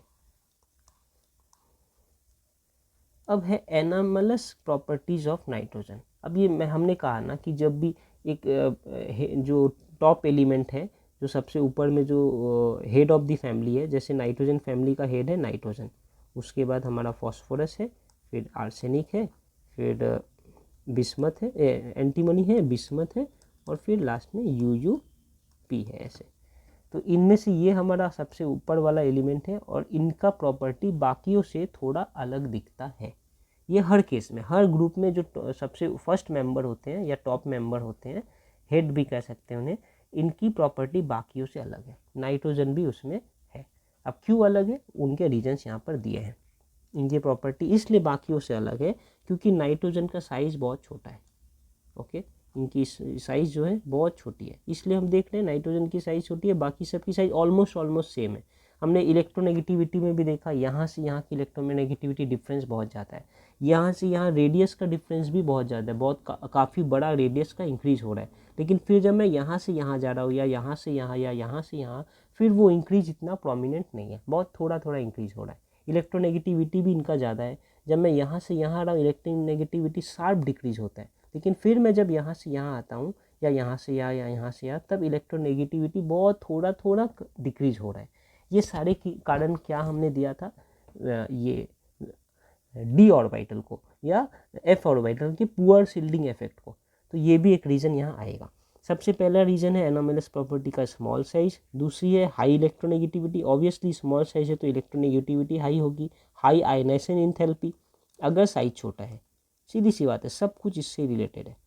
अगर ये साइज छोटा है मतलब ये न्यूक्लियस है और बहुत नज़दीक में ही कहीं हमारा आउटर मोस्ट, ये जो मैं बना रहा हूँ ये हमारा आउटर मोस्ट सेल है, तो यहाँ पर बहुत नज़दीक में ही कहीं इलेक्ट्रॉन होगा। साइज छोटा है तो क्या tendency of gaining electron, electronegativity मतलब होता है टेंडेंसी ऑफ गेनिंग इलेक्ट्रॉन, क्योंकि साइज छोटा है, कोई भी इलेक्ट्रॉन अगर यहाँ आकर खड़ा हो तो क्या ये न्यूक्लियस उसे जाने देगा, फट से अपने पास अट्रैक्ट कर लेगा, तो high electronegative. High ionization enthalpy मतलब एक इलेक्ट्रॉन को अगर मुझे निकालना है इस एटॉम से तो मुझे कितना एनर्जी देना पड़ेगा। ऑब्वियसली इनका अट्रैक्शन ज़्यादा है तो मुझे बहुत ज़्यादा एनर्जी देना पड़ेगा, तब जाकर मैं इस इलेक्ट्रॉन को इससे निकाल कर बाहर कर सकता हूँ, इसलिए इनका हाई आयनाइजेशन एंथैल्पी, ये भी रीजन है। फिर multiple pi bond formation ability with itself and others, ये हमारा जो नाइट्रोजन है मल्टीपल पाई बॉन्ड बना सकता है। मल्टीपल पाई बॉन्ड जैसे नाइट्रोजन एक से अधिक पाई बॉन्ड, और कुछ नहीं। जैसे कार्बन का क्या बना सकता था, ऐसे बनाता था ना, सबसे ज़्यादा 3 बॉन्ड बना सकते थे, एक सिग्मा बॉन्ड था और 2 पाई बॉन्ड थे, है ना। वैसे ही यहाँ ये मल्टीपल हो गया, मतलब एक से ज़्यादा पाई बॉन्ड। वैसे ही नाइट्रोजन अपने आप के साथ, ये नाइट्रोजन दोनों नाइट्रोजन है, यहाँ के बीच में 3 बॉन्ड है, एक सिग्मा और 2 पाई, तो मल्टीपल पाई बॉन्ड बना सकता है। ये पाई बॉन्ड भी किस तरीके का पाई बॉन्ड है, इसे हम कहते हैं पी पाई बॉन्ड। अब आप सोचेंगे ये क्या है, एक एक करके देखते हैं। पाई बॉन्ड मतलब पता है कि वो साइड ओवरलैप से बनता है, जैसे कि हमारा ये एक पी ऑर्बिटल है और ये हमारा दूसरा पी ऑर्बिटल है, ऐसे ओवरलैप जब करेंगे तब हमें पाई बॉन्ड मिलता है। और जब ये ऐसे ओवरलैप करते हैं, ये आपको पता है तो भी मैं थोड़ा बता दे रहा हूँ, जब ये ऐसे हेड ऑन ओवरलैप करते हैं तो इसे कहते हैं सिग्मा बॉन्ड, ठीक है। तो यहाँ पर जो पाई बॉन्ड बना है किस लिए बना है, एक तरफ पी ऑर्बिटल थे, दूसरी तरफ पी ऑर्बिटल थे, दोनों पी ऑर्बिटल के ओवरलैप से ये बॉन्ड बना है, तो इस टाइप के बॉन्ड को पी पाई कहते हैं। अब पी क्यू ये सब नाम ले रहा हूँ, उसके पहले तो आज तक कभी भी हमने पी पाई नहीं सुना था, सिर्फ पाई बॉन्ड कहते थे, पी पाई नहीं कहते थे, इसलिए क्योंकि उस समय हमारे पास सिर्फ पी ऑर्बिटल ही अवेलेबल था। लेकिन अब देखिए, हमने थोड़ी देर पहले जो डिस्कस किया कि यहाँ पर डी ऑर्बिटल भी अवेलेबल है, और जब कोई ये डी ऑर्बिटल में एक इलेक्ट्रॉन यहाँ से निकलकर एक इलेक्ट्रॉन यहाँ आ गए थे, इसलिए डी ऑर्बिटल भी अवेलेबल है। अब ये डी ऑर्बिटल जब कोई भी बॉन्ड बनाने वाला है तो वो पाई बॉन्ड तो बनेगा, लेकिन क्या वो पी के लिए पाई बॉन्ड बन रहा है, नहीं, वो डी ऑर्बिटल के कारण पाई बॉन्ड बन रहा है, तो उसे हम डी पाई कहेंगे, ठीक है। तो ऑब्वियस ही बात है कि नाइट्रोजन के पास तो डी ऑर्बिटल ही नहीं है, तो फिर वो डी पाई क्या ही बनाएगा, वो सिर्फ पी पाई बना सकता है। यहीं पर ये लिखा है क्योंकि नाइट्रोजन पी पाई ही से बना सकता है, वो ज़्यादा स्टेबल होता है, वो उसमें जो बॉन्ड की स्ट्रेंथ है वो ज़्यादा है। तो यही लिखा है multiple pi bond formation ability with itself and others. कौन सी मल्टीपल पाई बॉन्ड? पी पाई, क्योंकि इनके पास सिर्फ पी अवेलेबल है। तो ये भी अपना पी पाई सामने ला रहे हैं, ये भी अपना पी पाई सामने ला रहे हैं, और दोनों बॉन्ड बना ले रहे हैं पाई बॉन्ड। लेकिन non availability of D orbital, क्योंकि नाइट्रोजन के पास डी ऑर्बिटल नहीं है, वो कोई भी डी पाई पी पाई बॉन्ड नहीं बना सकते। Nitrogen can not form D pi P pi bond, क्योंकि डी पाई उनके पास है ही नहीं। डी पाई मतलब डी ऑर्बिटल उनके पास है ही नहीं, तो डी ऑर्बिटल नहीं है तो डी पाई बॉन्ड बनाएंगे ही क्या। वेयर एज फॉस्फोरस, आर्सेनिक, ये सबके पास डी ऑर्बिटल है, इसलिए वो डी पाई भी बना लेते हैं, डी पाई पी पाई भी बना लेते हैं, बहुत कुछ बना लेते हैं, और ट्रांजिशन मेटल के साथ भी बॉन्ड बना लेते हैं। तो ये सारी एनामेलस प्रॉपर्टीज है नाइट्रोजन की। ओके, अब यहाँ पर हम केमिकल प्रॉपर्टीज़ पढ़ेंगे। केमिकल प्रॉपर्टीज़ की यही मतलब है कि हमारा नाइट्रोजन फैमिली, नाइट्रोजन नहीं सिर्फ नाइट्रोजन फैमिली की बात कर रहा हूँ, मतलब पूरे फैमिली में जो 5 एलिमेंट्स हम पढ़ रहे हैं, नाइट्रोजन, फॉस्फोरस, आर्सेनिक, एंटीमनी और बिस्मथ, ये सारे की बात कर रहे हैं। ये सब जब हाइड्रोजन से रिएक्ट करेंगे, सब मतलब एक साथ नहीं, नाइट्रोजन या ये जब जब ये लोग हाइड्रोजन के संग रिएक्ट करेंगे तो क्या बनाएंगे वो हमें देखना है। वो जो बनाएंगे उसे हम कहते हैं हाइड्राइड्स। थोड़े देर में इसे डिटेल में देखेंगे। फिर ऑक्सीजन के साथ जब वो रिएक्ट करेंगे तो क्या बनाएंगे, उसे कहेंगे ऑक्साइड्स। वो क्या क्या है वो भी देखेंगे। फिर हेलोजन के संग जब ये रिएक्ट करेंगे तो क्या बनाएंगे, वो बनाएंगे हैलाइड्स। हैलाइड्स क्या क्या है वो भी देखेंगे। और जब कोई दूसरे मेटल के संग रिएक्ट करेंगे तो वो क्या बनाएंगे, ये भी हम अभी देख लेंगे। सबसे पहले हाइड्रोजन के संग शुरू करते हैं। मैंने क्या किया, वो हाइड्रोजन के रिएक्ट करके हैलाइड्स बनाते हैं। तो कैसा हैलाइड्स बनाते हैं वो यहीं लिखा है कि forms halides of the type EH3, जहाँ E का मतलब है इनमें से कुछ भी। मतलब ऐसा है ना, जैसे हम यहाँ पे स्टार लिख देते हैं और स्टार की जगह में कुछ भी भर सकते हैं, वैसे ही है कि ये बनाता है एक डैश H3। अब ये डैश की जगह मैं नाइट्रोजन लिख दूँ या फॉस्फोरस या आर्सेनिक या एंटीमनी या बिस्मथ, कुछ भी लिख सकता हूँ, लेकिन फॉर्मेट यही है कि वो ये डैश H3 बनाता है। अब उस डैश की जगह में हमने E लिखा है, where E is equals to, ये इनमें से कुछ भी हो सकता है। जैसे एक्स के लिए लिखते हैं ना, एक्स क्या होता है, इन जनरल हम एक्स लिखते हैं हेलोजेंस के लिए। तो हेलोजेंस में जब मैं एक्स लिखा तो क्या है, X equals to fluorine, chlorine, bromine and iodine. वैसे ही जब मैं ई लिखूंगा, ई मतलब है elements of group 15 element, group 15, और उनमें ये सारे आते हैं। तो ये हमारा स्टैंडर्ड फॉर्मेट है EH3, इसे ही हम कहते हैं हैलाइड्स। अब ये EH3 है तो E की जगह जैसे जैसे मैं ये पांचों पुट करूँगा 5 वैरायटी मुझे मिलेगा। देखते हैं मिल रहा है कि नहीं। ये देखिए, ये हमारा nitrogen, phosphorus, arsenic, antimony, bismuth, सब के साथ में H3 लगा रहा हूँ। तो ये NH3, PH3, ASH3, SbH3 और BiH3, इन सबको हम क्या कहते हैं, हाइड्राइड्स। ओके, अब एक और बातें यहाँ पर है कि जैसे जैसे मैं ग्रुप में ऊपर से नीचे की तरफ जा रहा हूँ, स्टेबिलिटी ऑफ हाइड्राइड्स डिक्रीजेस। ये हाइड्राइड की स्टेबिलिटी कम होते जा रही है। इनकी स्टेबिलिटी ज़्यादा है, इसकी कम, इनकी और कम, इनकी और कम, इनकी बिल्कुल कम स्टेबिलिटी है। अब स्टेबिलिटी कम है का ये मतलब होता है कि ये BiH3 जैसे बनकर बैठा है ना, ऐसा बनकर नहीं रहना चाहेगा, ये टूट जाना चाहेगा। ये इनके संग ये जो कंपाउंड बन रहा है ये स्टेबल नहीं है। इसका क्या मतलब होता है कि ये इसके साथ ऐसा नहीं एग्जिस्ट करना चाहता, वो हटना चाहता है, अलग होना चाहता है।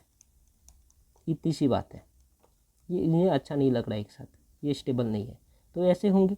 अब जब ऐसे होंगे तो ये हाइड्रोजन निकल के बाहर आएगा।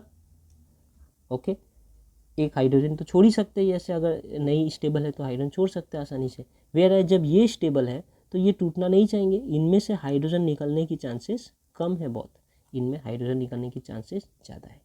ठीक है, मैंने ये हाइड्रोजन क्यों कहा थोड़ी देर में समझेंगे, लेकिन स्टेबिलिटी की कंसेप्ट यही है कि ये एक साथ रहना नहीं चाहते, ये एक साथ रहना चाहते हैं। और अगर मुझे इनके बॉन्ड को तोड़ना हो तो मुझे काफ़ी एनर्जी लगाना पड़ेगा, तब ये बॉन्ड टूटेगा क्योंकि ये स्टेबल है। और अगर मुझे इनकी बॉन्ड को तोड़ना हो तो थोड़े एनर्जी लगाने से इनकी बॉन्ड टूट जाएगी क्योंकि ये उतना स्टेबल नहीं है। इस बॉन्ड को तोड़ने के लिए जितना एनर्जी हमें देना पड़ता है उसे ही हम बॉन्ड डिसोसिएशन एंथैल्पी कहते हैं। तो अब देखिए, ये नाइट्रोजन की जो हाइड्रोजन के संग बॉन्ड है NH3, जिसे आप जानते होंगे अमोनिया भी कहते हैं, इसे अगर मुझे अलग करना है, मतलब नाइट्रोजन और ये तीनों हाइड्रोजन को अलग करना है, तो काफ़ी एनर्जी लगाना पड़ेगा 389। वेयर एज जैसे जैसे मैं नीचे जा रहा हूँ, देखिए एनर्जी की जो क्वांटिटी है कम होती जा रही है। ये बिस्मथ और H3 जो है, इन्हें अगर मुझे अलग अलग करना है तो 255 एनर्जी लगा कर ही मैं निकाल सकता हूँ, इसे अलग कर सकता हूँ। इसे बॉन्ड डिसोसिएशन एंथैल्पी कहते हैं। एक डेफिनेशन भी लिखा है, the energy required to homolytically break one mole of specific covalent bond in the gaseous molecules to produce gaseous radical. This is called bond dissociation enthalpy. Overall क्या है, इसे तोड़ने के लिए जो एनर्जी चाहिए वो है। अब ये एनर्जी जैसे जैसे नीचे ऊपर से नीचे आ रहा हूँ, एनर्जी कम होती जा रही है, मतलब कि स्टेबिलिटी, ये जो हाइड्राइड्स उनकी स्टेबिलिटी भी कम होती जा रही है। यही बातें यहाँ लिखी है। Since the bond dissociation enthalpy decreases down the group, it means stability of hydrides also decreases down the group. ठीक है, और जब जब स्टेबिलिटी डिक्रीज हो रही है तो मैं ये कह सकता हूँ कि यहाँ से हाइड्रोजन निकलना ज़्यादा आसान है, यहाँ से हाइड्रोजन निकलना मुश्किल है। अब हाइड्रोजन निकलने से क्या मतलब है, ठीक है, तो मैं नेक्स्ट पेज में जाऊँगा, उसके पहले यहाँ पर थोड़ा बोल देता हूँ कि एक टर्म आता है जिसे हम कहते हैं रिड्यूसिंग एजेंट। आपने सुना होगा ऑब्वियसली रिड्यूसिंग एजेंट। तो रिड्यूसिंग एजेंट वो होते हैं जो किसी और के संग जब रिएक्ट करेंगे तो उनको रिड्यूस कर देंगे। फॉर एग्जांपल ऐसा एक समझिए कि मेरे पास कोई एलिमेंट है x। अब ये x जब y के संग कंबाइन करेंगे तो इस y को अगर वो रिड्यूस कर दे, तो रिड्यूस कौन हो रहा है, ये y रिड्यूस हो रहा है। कौन कर रहा है, ये x कर रहा है इसे रिड्यूस। तो x का नाम है रिड्यूसिंग एजेंट। इसका काम क्या है, इनका काम है दूसरों को रिड्यूस करना। ओके, और अगर ये दूसरों को रिड्यूस करेगा तो खुद क्या होगा, खुद ऑक्सीडाइज होगा। इतनी सी बातें थोड़ी समझ कर रखनी है। फिर से मैं कह देता हूँ कि अगर हमारे पास एक कंपाउंड है x, वो y के संग रिएक्ट कर रहे हैं और ये x y को रिड्यूस कर दे रहे हैं, तो x अगर y को रिड्यूस कर दे रहे हैं तो x को हम कहते हैं रिड्यूसिंग एजेंट। इनका काम है दूसरों को रिड्यूस करना। y रिड्यूस हो रहा है, ठीक है, और जो दूसरों को रिड्यूस करते हैं, जो रिड्यूसिंग एजेंट होते हैं, वो दूसरों को तो रिड्यूस कर रहे हैं, जैसे x y को तो रिड्यूस कर रहा है, लेकिन खुद क्या हो जाते हैं, ऑक्सीडाइज हो जाते हैं। ठीक है, इतनी बात समझ आई। ठीक है, अब किसी को रिड्यूस करने का क्या मतलब होता है, जैसे y को रिड्यूस कर दिया गया, किसने किया, x ने किया इसलिए, लेकिन y को रिड्यूस किया, इसका क्या मतलब होता है, y को रिड्यूस कर दिया, इसका ये मतलब हम कह सकते हैं कि y में हाइड्रोजन को ऐड कर दिया गया हो। ठीक है, एडिशन ऑफ हाइड्रोजन, ये हमने पहले पढ़ा है रेडॉक्स चैप्टर में कि रिडक्शन का मतलब होता है एडिशन ऑफ हाइड्रोजन या रिमूवल ऑफ ऑक्सीजन। तो अगर x में ये काबिलियत है कि x y के अंदर हाइड्रोजन डाल दे, मतलब एडिशन ऑफ हाइड्रोजन कर दे y में, तो हमारा y रिड्यूस हो जाएगा। तो x में ये काबिलियत कब आएगी, जब x के पास फ्री हाइड्रोजन रहेंगे जो ईजिली वो छोड़ दे या रिलीज कर दे, ताकि वो हाइड्रोजन y के पास चले जाए और y को रिड्यूस कर दे। तो आप खुद ही अब देखिए ना, कौन सा में ज़्यादा काबिलियत है कि वो अपने हाइड्रोजन को आसानी से छोड़ दे, ताकि वो हाइड्रोजन जाकर दूसरे को रिड्यूस कर दे। जैसे यहाँ से x से हाइड्रोजन निकले और y को जाकर रिड्यूस कर दे, तो कौन से में तो ऐसी काबिलियत है, ऑब्वियसली इनमें ही ज़्यादा काबिलियत, क्योंकि ये अनस्टेबल है, ज़्यादा स्टेबल नहीं है, तो ये अपने हाइड्रोजन को ईजिली दे सकती है। इसका यही मतलब है कि रिड्यूसिंग एजेंट की जो स्ट्रेंथ है वो ऊपर से जब मैं नीचे आ रहा हूँ तो बढ़ रही है। ये बहुत कमज़ोर रिड्यूसिंग एजेंट है, ये अपना हाइड्रोजन जल्दी छोड़ना नहीं चाहता, और जब छोड़ना नहीं चाहता तो y को हाइड्रोजन मिलेगा नहीं, हाइड्रोजन मिलेगा नहीं तो y रिड्यूस नहीं होगा, क्योंकि y जल्दी रिड्यूस नहीं होगा, x जो है बहुत कमज़ोर, बहुत पुअर रिड्यूसिंग एजेंट कहा जाएगा। ओके, और वैसे ही मैं वो नीचे आऊँगा तो ये बहुत स्ट्रॉन्ग रिड्यूसिंग एजेंट है। इतनी बातें आपको समझ आ गई होगी शायद, तो भी यहाँ पर एक बार देख लेते हैं क्या कह रहे हैं कि reducing character of hydrides increases down the group. जैसे जैसे मैं ऊपर से नीचे की तरफ आ रहा था, रिड्यूसिंग कैरेक्टर इंक्रीज हो रही है, मतलब ज़्यादा स्ट्रॉन्ग रिड्यूसिंग एजेंट बन रहे हैं वो। ठीक है, हमारा NH3 बहुत कमज़ोर रिड्यूसिंग एजेंट है, वहीं BiH3 बहुत स्ट्रॉन्ग रिड्यूसिंग एजेंट है, जैसे मैं ऊपर से नीचे आ रहा हूँ। क्यों, this is because as we go down the group this atomic size increases, number 1। उसके बाद क्या है, स्टेबिलिटी ऑफ हैलाइड्स डिक्रीजेस, फिर hydrogen atom can easily be release from the halides. ये हाइड्रोजन एटम ये छोड़ना नहीं चाह रहा क्योंकि स्टेबल है, लेकिन नीचे आ रहे तो ये अपना हाइड्रोजन ईजिली छोड़ दे रहा है क्योंकि ये उतना स्टेबल नहीं है। Therefore increases the reducing power. तो ऐसे ऐसे जाना है। As we go down the group atomic side increase, stability of hydrogen decrease, hydrogen can easily be released, क्यों? therefore increasing the stability, increasing the reducing power। इसे अगर order में लिखूं तो ऐसे करके लिख सकते हैं कि रिड्यूसिंग पावर कैसा है, सबसे ज़्यादा है इनका, उनसे कम इनका, उनसे कम इनका, उनसे कम इनका और सबसे कम इनका। तो इसमें से सबसे पुअर या सबसे माइल्ड रिड्यूसिंग एजेंट कौन सा है? NH3 है माइल्ड रिड्यूसिंग एजेंट, कमज़ोर, और BH3 है सबसे स्ट्रॉन्ग रिड्यूसिंग एजेंट। यहाँ तक हमें समझ आ गई, ठीक है। अब यहाँ पर जो 3 पॉइंट है वो देख लेते हैं। ये बेसिसिटी की बात कर रहे हैं कि बेसिक और एसिडिक नेचर। अब इनमें से बेसिक नेचर किनका, कौन ज़्यादा बेसिक है कौन ज़्यादा एसिडिक है वो देखना है। जो ज़्यादा एसिडिक होगा वो कम बेसिक होगा, और जो कम एसिडिक होगा वो ज़्यादा बेसिक होगा, ये तो हमें पता है। अब ट्रेंड क्या है वो देखते हैं। बेसिसिटी का मतलब actually tendency to lose electron as per Lewis base definition, tendency to lose electron. और एसिडिटी का मतलब है tendency to accept electron as per Lewis acid. तो यहाँ पर देखा गया है बेसिसिटी अमोनिया का सबसे ज़्यादा है, फिर इसका कम, इसका उससे भी कम, इसका इससे कम, सबसे कम। तो इलेक्ट्रॉन लूज करने की टेंडेंसी जो सबसे ज़्यादा बेसिक है उनकी इलेक्ट्रॉन लूज करने की टेंडेंसी सबसे ज़्यादा है। तो ये सबसे आसानी से इलेक्ट्रॉन लूज कर सकता है, फिर ये फिर ये फिर ये और फिर ये। इसलिए बेसिसिटी का जो ऑर्डर है ऐसा है। ऐसे अगर किसी ने कहा कि एसिडिटी का क्या ऑर्डर होगा, तो बस ये रिवर्स हो जाएगा ऐसा। सबसे ज़्यादा एसिडिक है ये वाला हमारा BiH3, उसके बाद SbH3, उसके बाद AsH3, उसके बाद PH3, और सबसे कम एसिडिक है हमारा अमोनिया। हमें ऐसे ही पता है अमोनिया जो है बेसिक होता है इन नेचर। तो ये हमारा ट्रेंड है, ठीक है, ये भी जान लिया हमने। अब नेक्स्ट हम पढ़ रहे हैं रिएक्शन विथ ऑक्सीजन। तो ये सारे जो 5 एलिमेंट्स थे, ये अगर ऑक्सीजन के संग रिएक्ट करेंगे तो क्या बनाएंगे? आंसर है ये फॉर्मेट में वो रिजल्ट देंगे। क्या फॉर्मेट है? E2O3 और E2O5। मतलब अगर नाइट्रोजन लूँ तो वो दे सकता है N2O3, और क्या दे सकता है? N2O5। अगर फॉस्फोरस देखूँ तो P2O3 एंड P2O5। वैसे आर्सेनिक भी, एंटीमनी भी, बिस्मथ भी, ऐसे ये दो टाइप ऑफ ऑक्साइड्स वो दे सकते हैं, ठीक है। आगे देखते हैं। Acidic character of E2O3 oxides decreases down the group. तो जैसे जैसे मैं यहाँ से यहाँ जा रहा हूँ एसिडिक कैरेक्टर डिक्रीज हो रहा है। ये सबसे ज़्यादा एसिडिक है, ये सबसे कम एसिडिक है। एसिडिक कैरेक्टर क्या होता है? वही जो हमने अभी ऊपर पढ़ा, टेंडेंसी टू एक्सेप्ट इलेक्ट्रॉन, उसे हम कहते हैं एसिडिक कैरेक्टर। देखिए अगर ध्यान नहीं है तो, एसिडिटी मतलब टेंडेंसी टू एक्सेप्ट इलेक्ट्रॉन, जो जितने आसानी से इलेक्ट्रॉन एक्सेप्ट कर लेगा वो उतना ज़्यादा एसिडिक है। तो यहाँ इन सब में से सबसे आसानी से इलेक्ट्रॉन एक्सेप्ट ये कर सकता है, देयरफॉर ये ज़्यादा एसिडिक है, फिर ये फिर ये फिर ये, और ये सबसे कम एसिडिक है। जो सबसे कम एसिडिक है वो सबसे ज़्यादा बेसिक है। तो वही बातें यहाँ पर है कि एसिडिटी अगर ऐसे यहाँ से यहाँ डिक्रीज़ हो रही है तो बेसिसिटी इंक्रीज हो रही है। तो अगर हम कहें तो ये सब एसिडिक है, ये भी एसिडिक है, बीच के जो एलिमेंट्स हैं ना ये सब, ये दोनों ये एम्फोटेरिक है, मतलब इनमें एसिडिक नेचर भी है और बेसिक नेचर भी है, बीच का सब है, और ये वाले बहुत बेसिक है।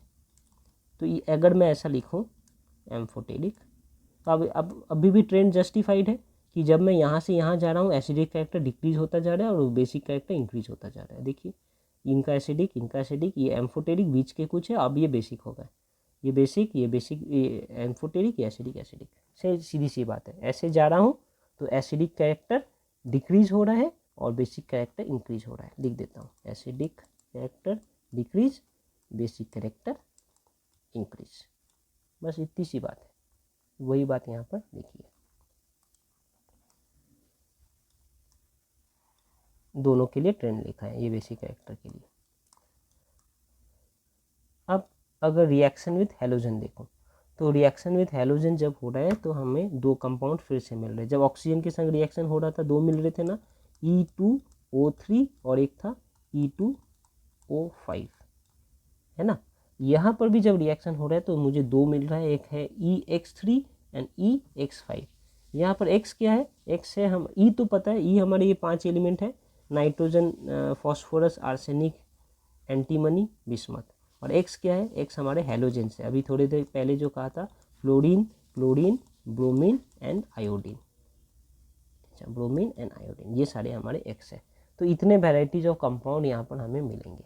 लेकिन कहने की बात यह है, क्योंकि हमारा नाइट्रोजन 4 से ज़्यादा कोवैलेंसी नहीं दिखाता, उनकी कोवैलेंसी जो 4 तक रेस्ट्रिक्टेड है, देयरफॉर नाइट्रोजन कभी भी 5 एलिमेंट के साथ बॉन्ड नहीं बना सकता। नाइट्रोजन 5 से मतलब 4 एलिमेंट के साथ ही बॉन्ड बना सकता है। तो इसलिए नाइट्रोजन के साथ कभी भी ऐसा NX3 बोलकर कुछ एग्जिस्ट नहीं करेगा, क्योंकि ये NX3 का क्या मतलब, अगर मैं इसे बॉन्ड बनाने की कोशिश करूँ तो ये एक हमारा सेंटर एलिमेंट है या सेंट्रल एटम है, और इसके संग 5 एलिमेंट बॉन्ड बनाए हैं ऐसे। तो ये हमारा एक X इधर, एक X इधर, ऐसा ऐसा ऐसा ऐसा। क्या नाइट्रोजन के लिए पॉसिबल है? आंसर है नहीं। नाइट्रोजन की कोवैलेंसी है वो 4 रेस्ट्रिक्टेड है, तो 4 ही बॉन्ड बना सकता है, 5 नहीं बना सकते। वेराइज फॉस्फोरस ये सब 5 भी बना सकते हैं। रीजन भी हमने पढ़ रखा है, रीजन यही है कि नाइट्रोजन के पास d ऑर्बिटल नहीं है, वेराइज हमारे फॉस्फोरस, आर्सेनिक, एंटीमनी, बिस्मथ सबके पास d ऑर्बिटल है, इसलिए उनकी इसलिए उनकी वैलेंसी जो है वो एक्सपेंड हो जाती है, 5 तक जा सकती है। नाइट्रोजन की 4 तक लिमिटेड है। इसलिए नाइट्रोजन ये तो बनाएगा लेकिन ये वाला नहीं बनाएगा, बाकी सारे ये बनाएंगे, ये भी बनाएंगे, लेकिन नाइट्रोजन सिर्फ ये बनाएगा, ये नहीं बनाएगा। ये जो बनाएगा इसमें भी सिर्फ नाइट्रोजन स्टेबल बनाता है NF3। ये नाइट्रोजन के साथ F तो अलग भी हो सकता था, मतलब X अलग भी हो सकता था, फ्लोरीन भी आ सकता है, क्लोरीन भी, ब्रोमीन भी, आयोडीन भी, लेकिन नाइट्रोजन के केस में सिर्फ NF3 स्टेबल है, बाकी NCl3, NBr3 और Ni3 ये सब स्टेबल नहीं है, ये सब स्टेबल नहीं है। नाइट्रोजन के केस में सिर्फ ये स्टेबल है। ये सारी बातें यहाँ कही गई है। और देख लेते हैं। तो form 2 series of halides EX3 and EX5। Nitrogen can only form try halide, इसे ट्राई हैलाइड कहते हैं, एंड नॉट पेंटाहैलाइड, ये पेंटाहैलाइड नहीं बना सकता due to its covalency restricted up to 4। इनका कोवैलेंसी 4 तक रेस्ट्रिक्टेड है, 5 नहीं हो सकता। In trihalides also of nitrogen only stable compound is NF3, सिर्फ NF3 स्टेबल है, बाकी NCl3, NBr3 और Ni3 स्टेबल नहीं है। All trihalides are covalent in nature except BiF3। BiF3 को छोड़कर जितने भी वैरायटी बनेंगे हमारे ट्राई हैलाइड के, सब कोवैलेंट इन नेचर में। कोवैलेंट इन नेचर और पोलर नेचर में क्या मतलब है, मतलब जो बॉन्ड बन रहा है वो कोवैलेंट बन रहा है, मतलब बॉन्ड जब बन रहा है तो इलेक्ट्रॉन शेयर हो रहे हैं, ना कि इलेक्ट्रॉन ट्रांसफर हो रहे हैं। और जब ये BF3 बन रहा है तो इलेक्ट्रॉन ट्रांसफर होते हैं, और जब ये बाकी हैलाइड्स बन रहे हैं तो कोवैलेंट बॉन्ड बन रहे हैं, मतलब इलेक्ट्रॉन शेयर होते हैं। इतना तो हमें पता है, 2 बॉन्ड होते हैं, एक कोवैलेंट एक आयनिक। कोवैलेंट बॉन्ड में इलेक्ट्रॉन शेयर होते हैं और आयनिक बॉन्ड में इलेक्ट्रॉन ट्रांसफर होते हैं। और क्या कह रहे हैं कि पेंटाहैलाइड जो है EX5 वो मोर कोवैलेंट देन ट्राईहैलाइड EX3। ये जो पेंटाहैलाइड्स जितने भी बन रहे हैं वो ज़्यादा covalent in nature compare to trihalide. ये अब क्यों वो हम देखेंगे थोड़ी देर में, लेकिन ये समझिए कि अगर 2 कंपाउंड बन रहे हैं, एक है हमारा पेंटाहैलाइड कंपाउंड, दूसरा है हमारा ट्राईहैलाइड कंपाउंड, तो पेंटाहैलाइड कंपाउंड ज़्यादा कोवैलेंट इन नेचर होंगे। ज़्यादा कोवैलेंट इन नेचर मतलब क्या, देखते हैं। जैसे यहाँ पर एक है EX5 और EX3। अगर मैं इसकी ऑक्सीडेशन नंबर को देखूं तो इस EX5 जब कंपाउंड बन रहा है तो E का ऑक्सीडेशन नंबर +5 है। ठीक है, कैसे? फॉर एग्जांपल लेता हूँ एक, अगर मैं यहाँ पर ले लूँ PCl5, सब जानते हैं। अब ये क्लोरीन का ऑक्सीडेशन नंबर क्या होता है, -1 पता है हमें, और फॉस्फोरस का नहीं पता, X लिख लेता हूँ। अब इसे सॉल्व करना है तो X + 5 × -1, ये 5 क्यों, क्योंकि क्लोरीन 5 है, मतलब 5 इलेक्ट्रॉन्स है क्लोरीन, सॉरी 5 एटम्स है क्लोरीन के, = 0। और यहाँ अगर सॉल्व करूँगा तो X = +5 आएगा। देयरफॉर हमारा ये जो P है, इसका ऑक्सीडेशन नंबर कितना है +5,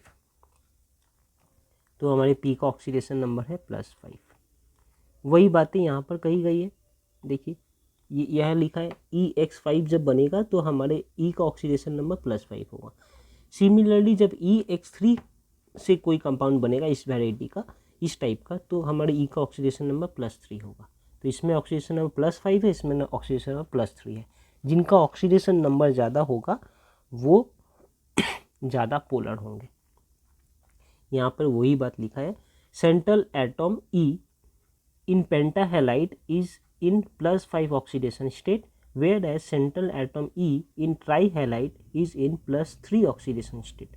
If central atom is at higher oxidation state, then it is of higher polarizing nature, and as a result covalent character would also increase.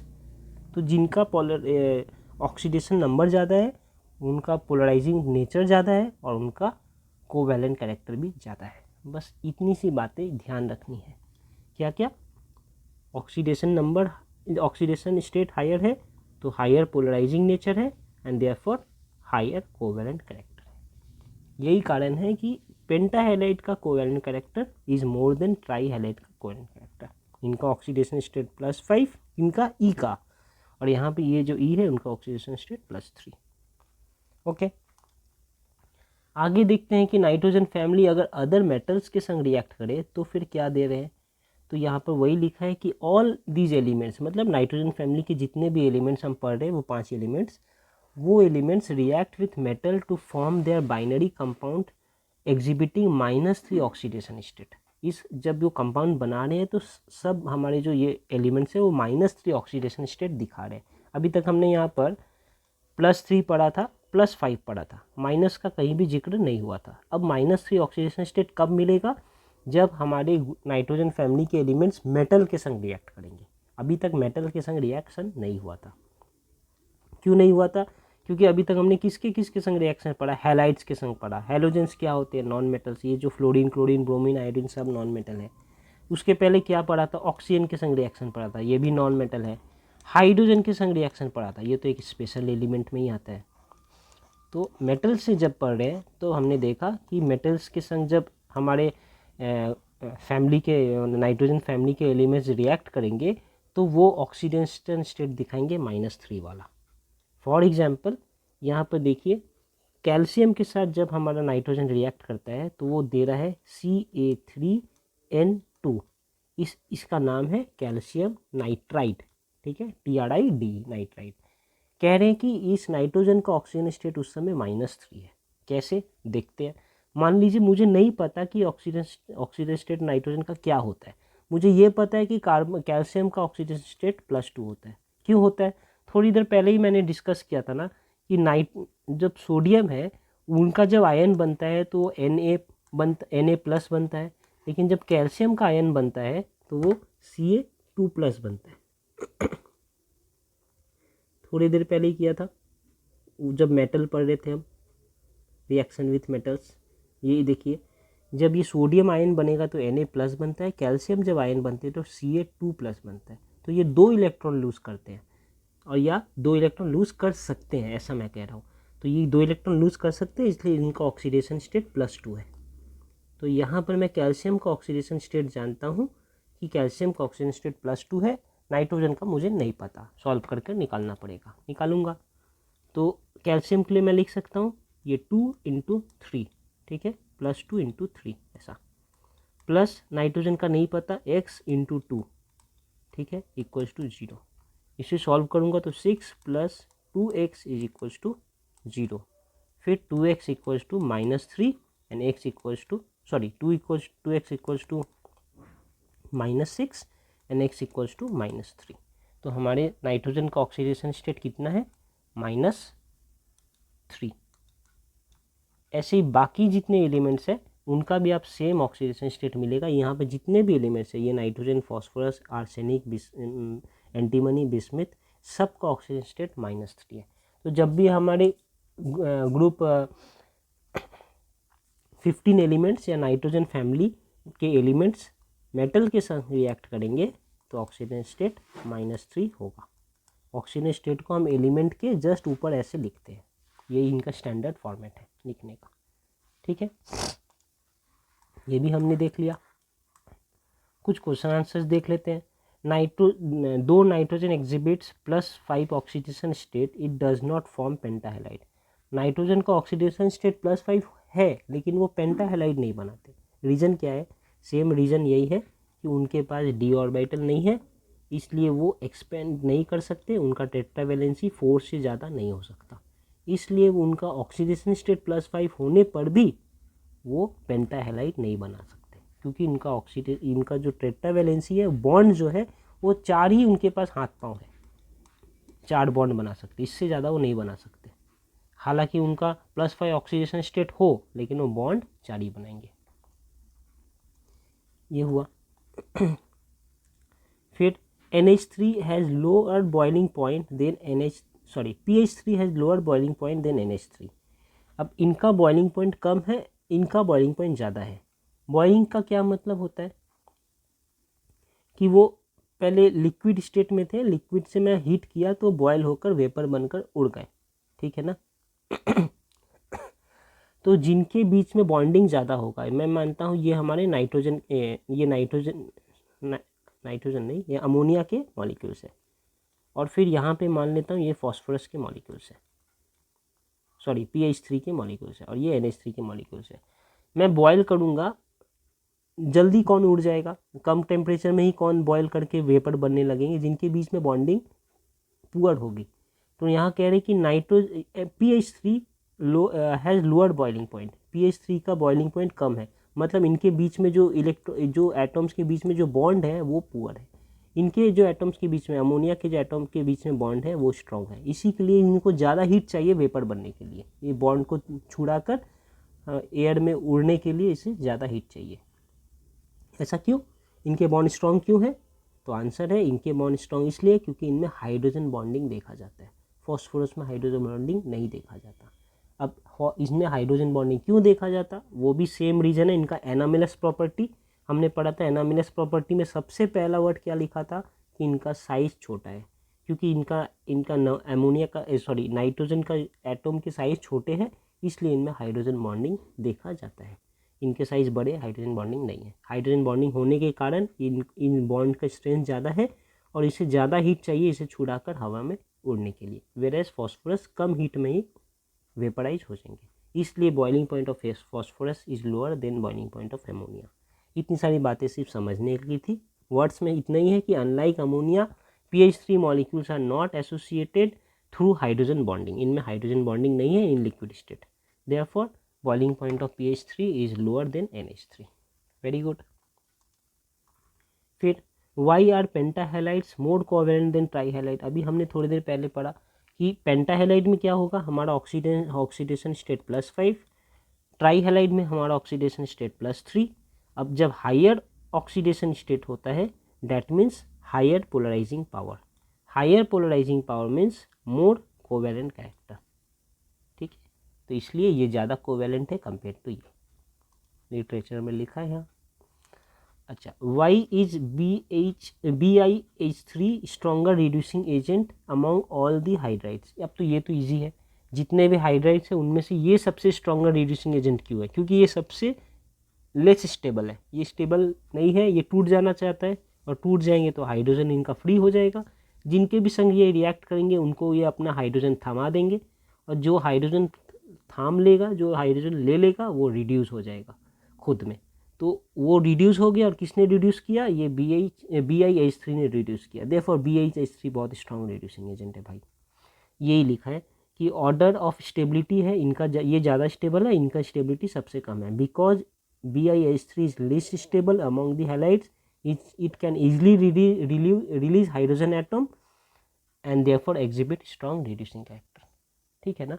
यहाँ तक हमने पढ़ा। इसके फर्दर नेक्स्ट हम देखेंगे कि इसी नाइट्रोजन फैमिली से जो कंपाउंड्स बनते हैं, जैसे कि die nitrogen N2, ammonia, oxides of nitrogen, nitric acid, phosphorus, oxides of phosphorus, फिर फॉस्फाइन, फॉस्फोरस हैलाइड्स, इनके क्या प्रिपरेशन है, ये कैसे बनाए जाते हैं और इनके रिएक्शंस कैसे, इनके प्रॉपर्टीज़ क्या है, इनके यूजेस क्या है, ये सब हम इसी चैप्टर में डिस्कस करेंगे कोई दूसरे वीडियो में।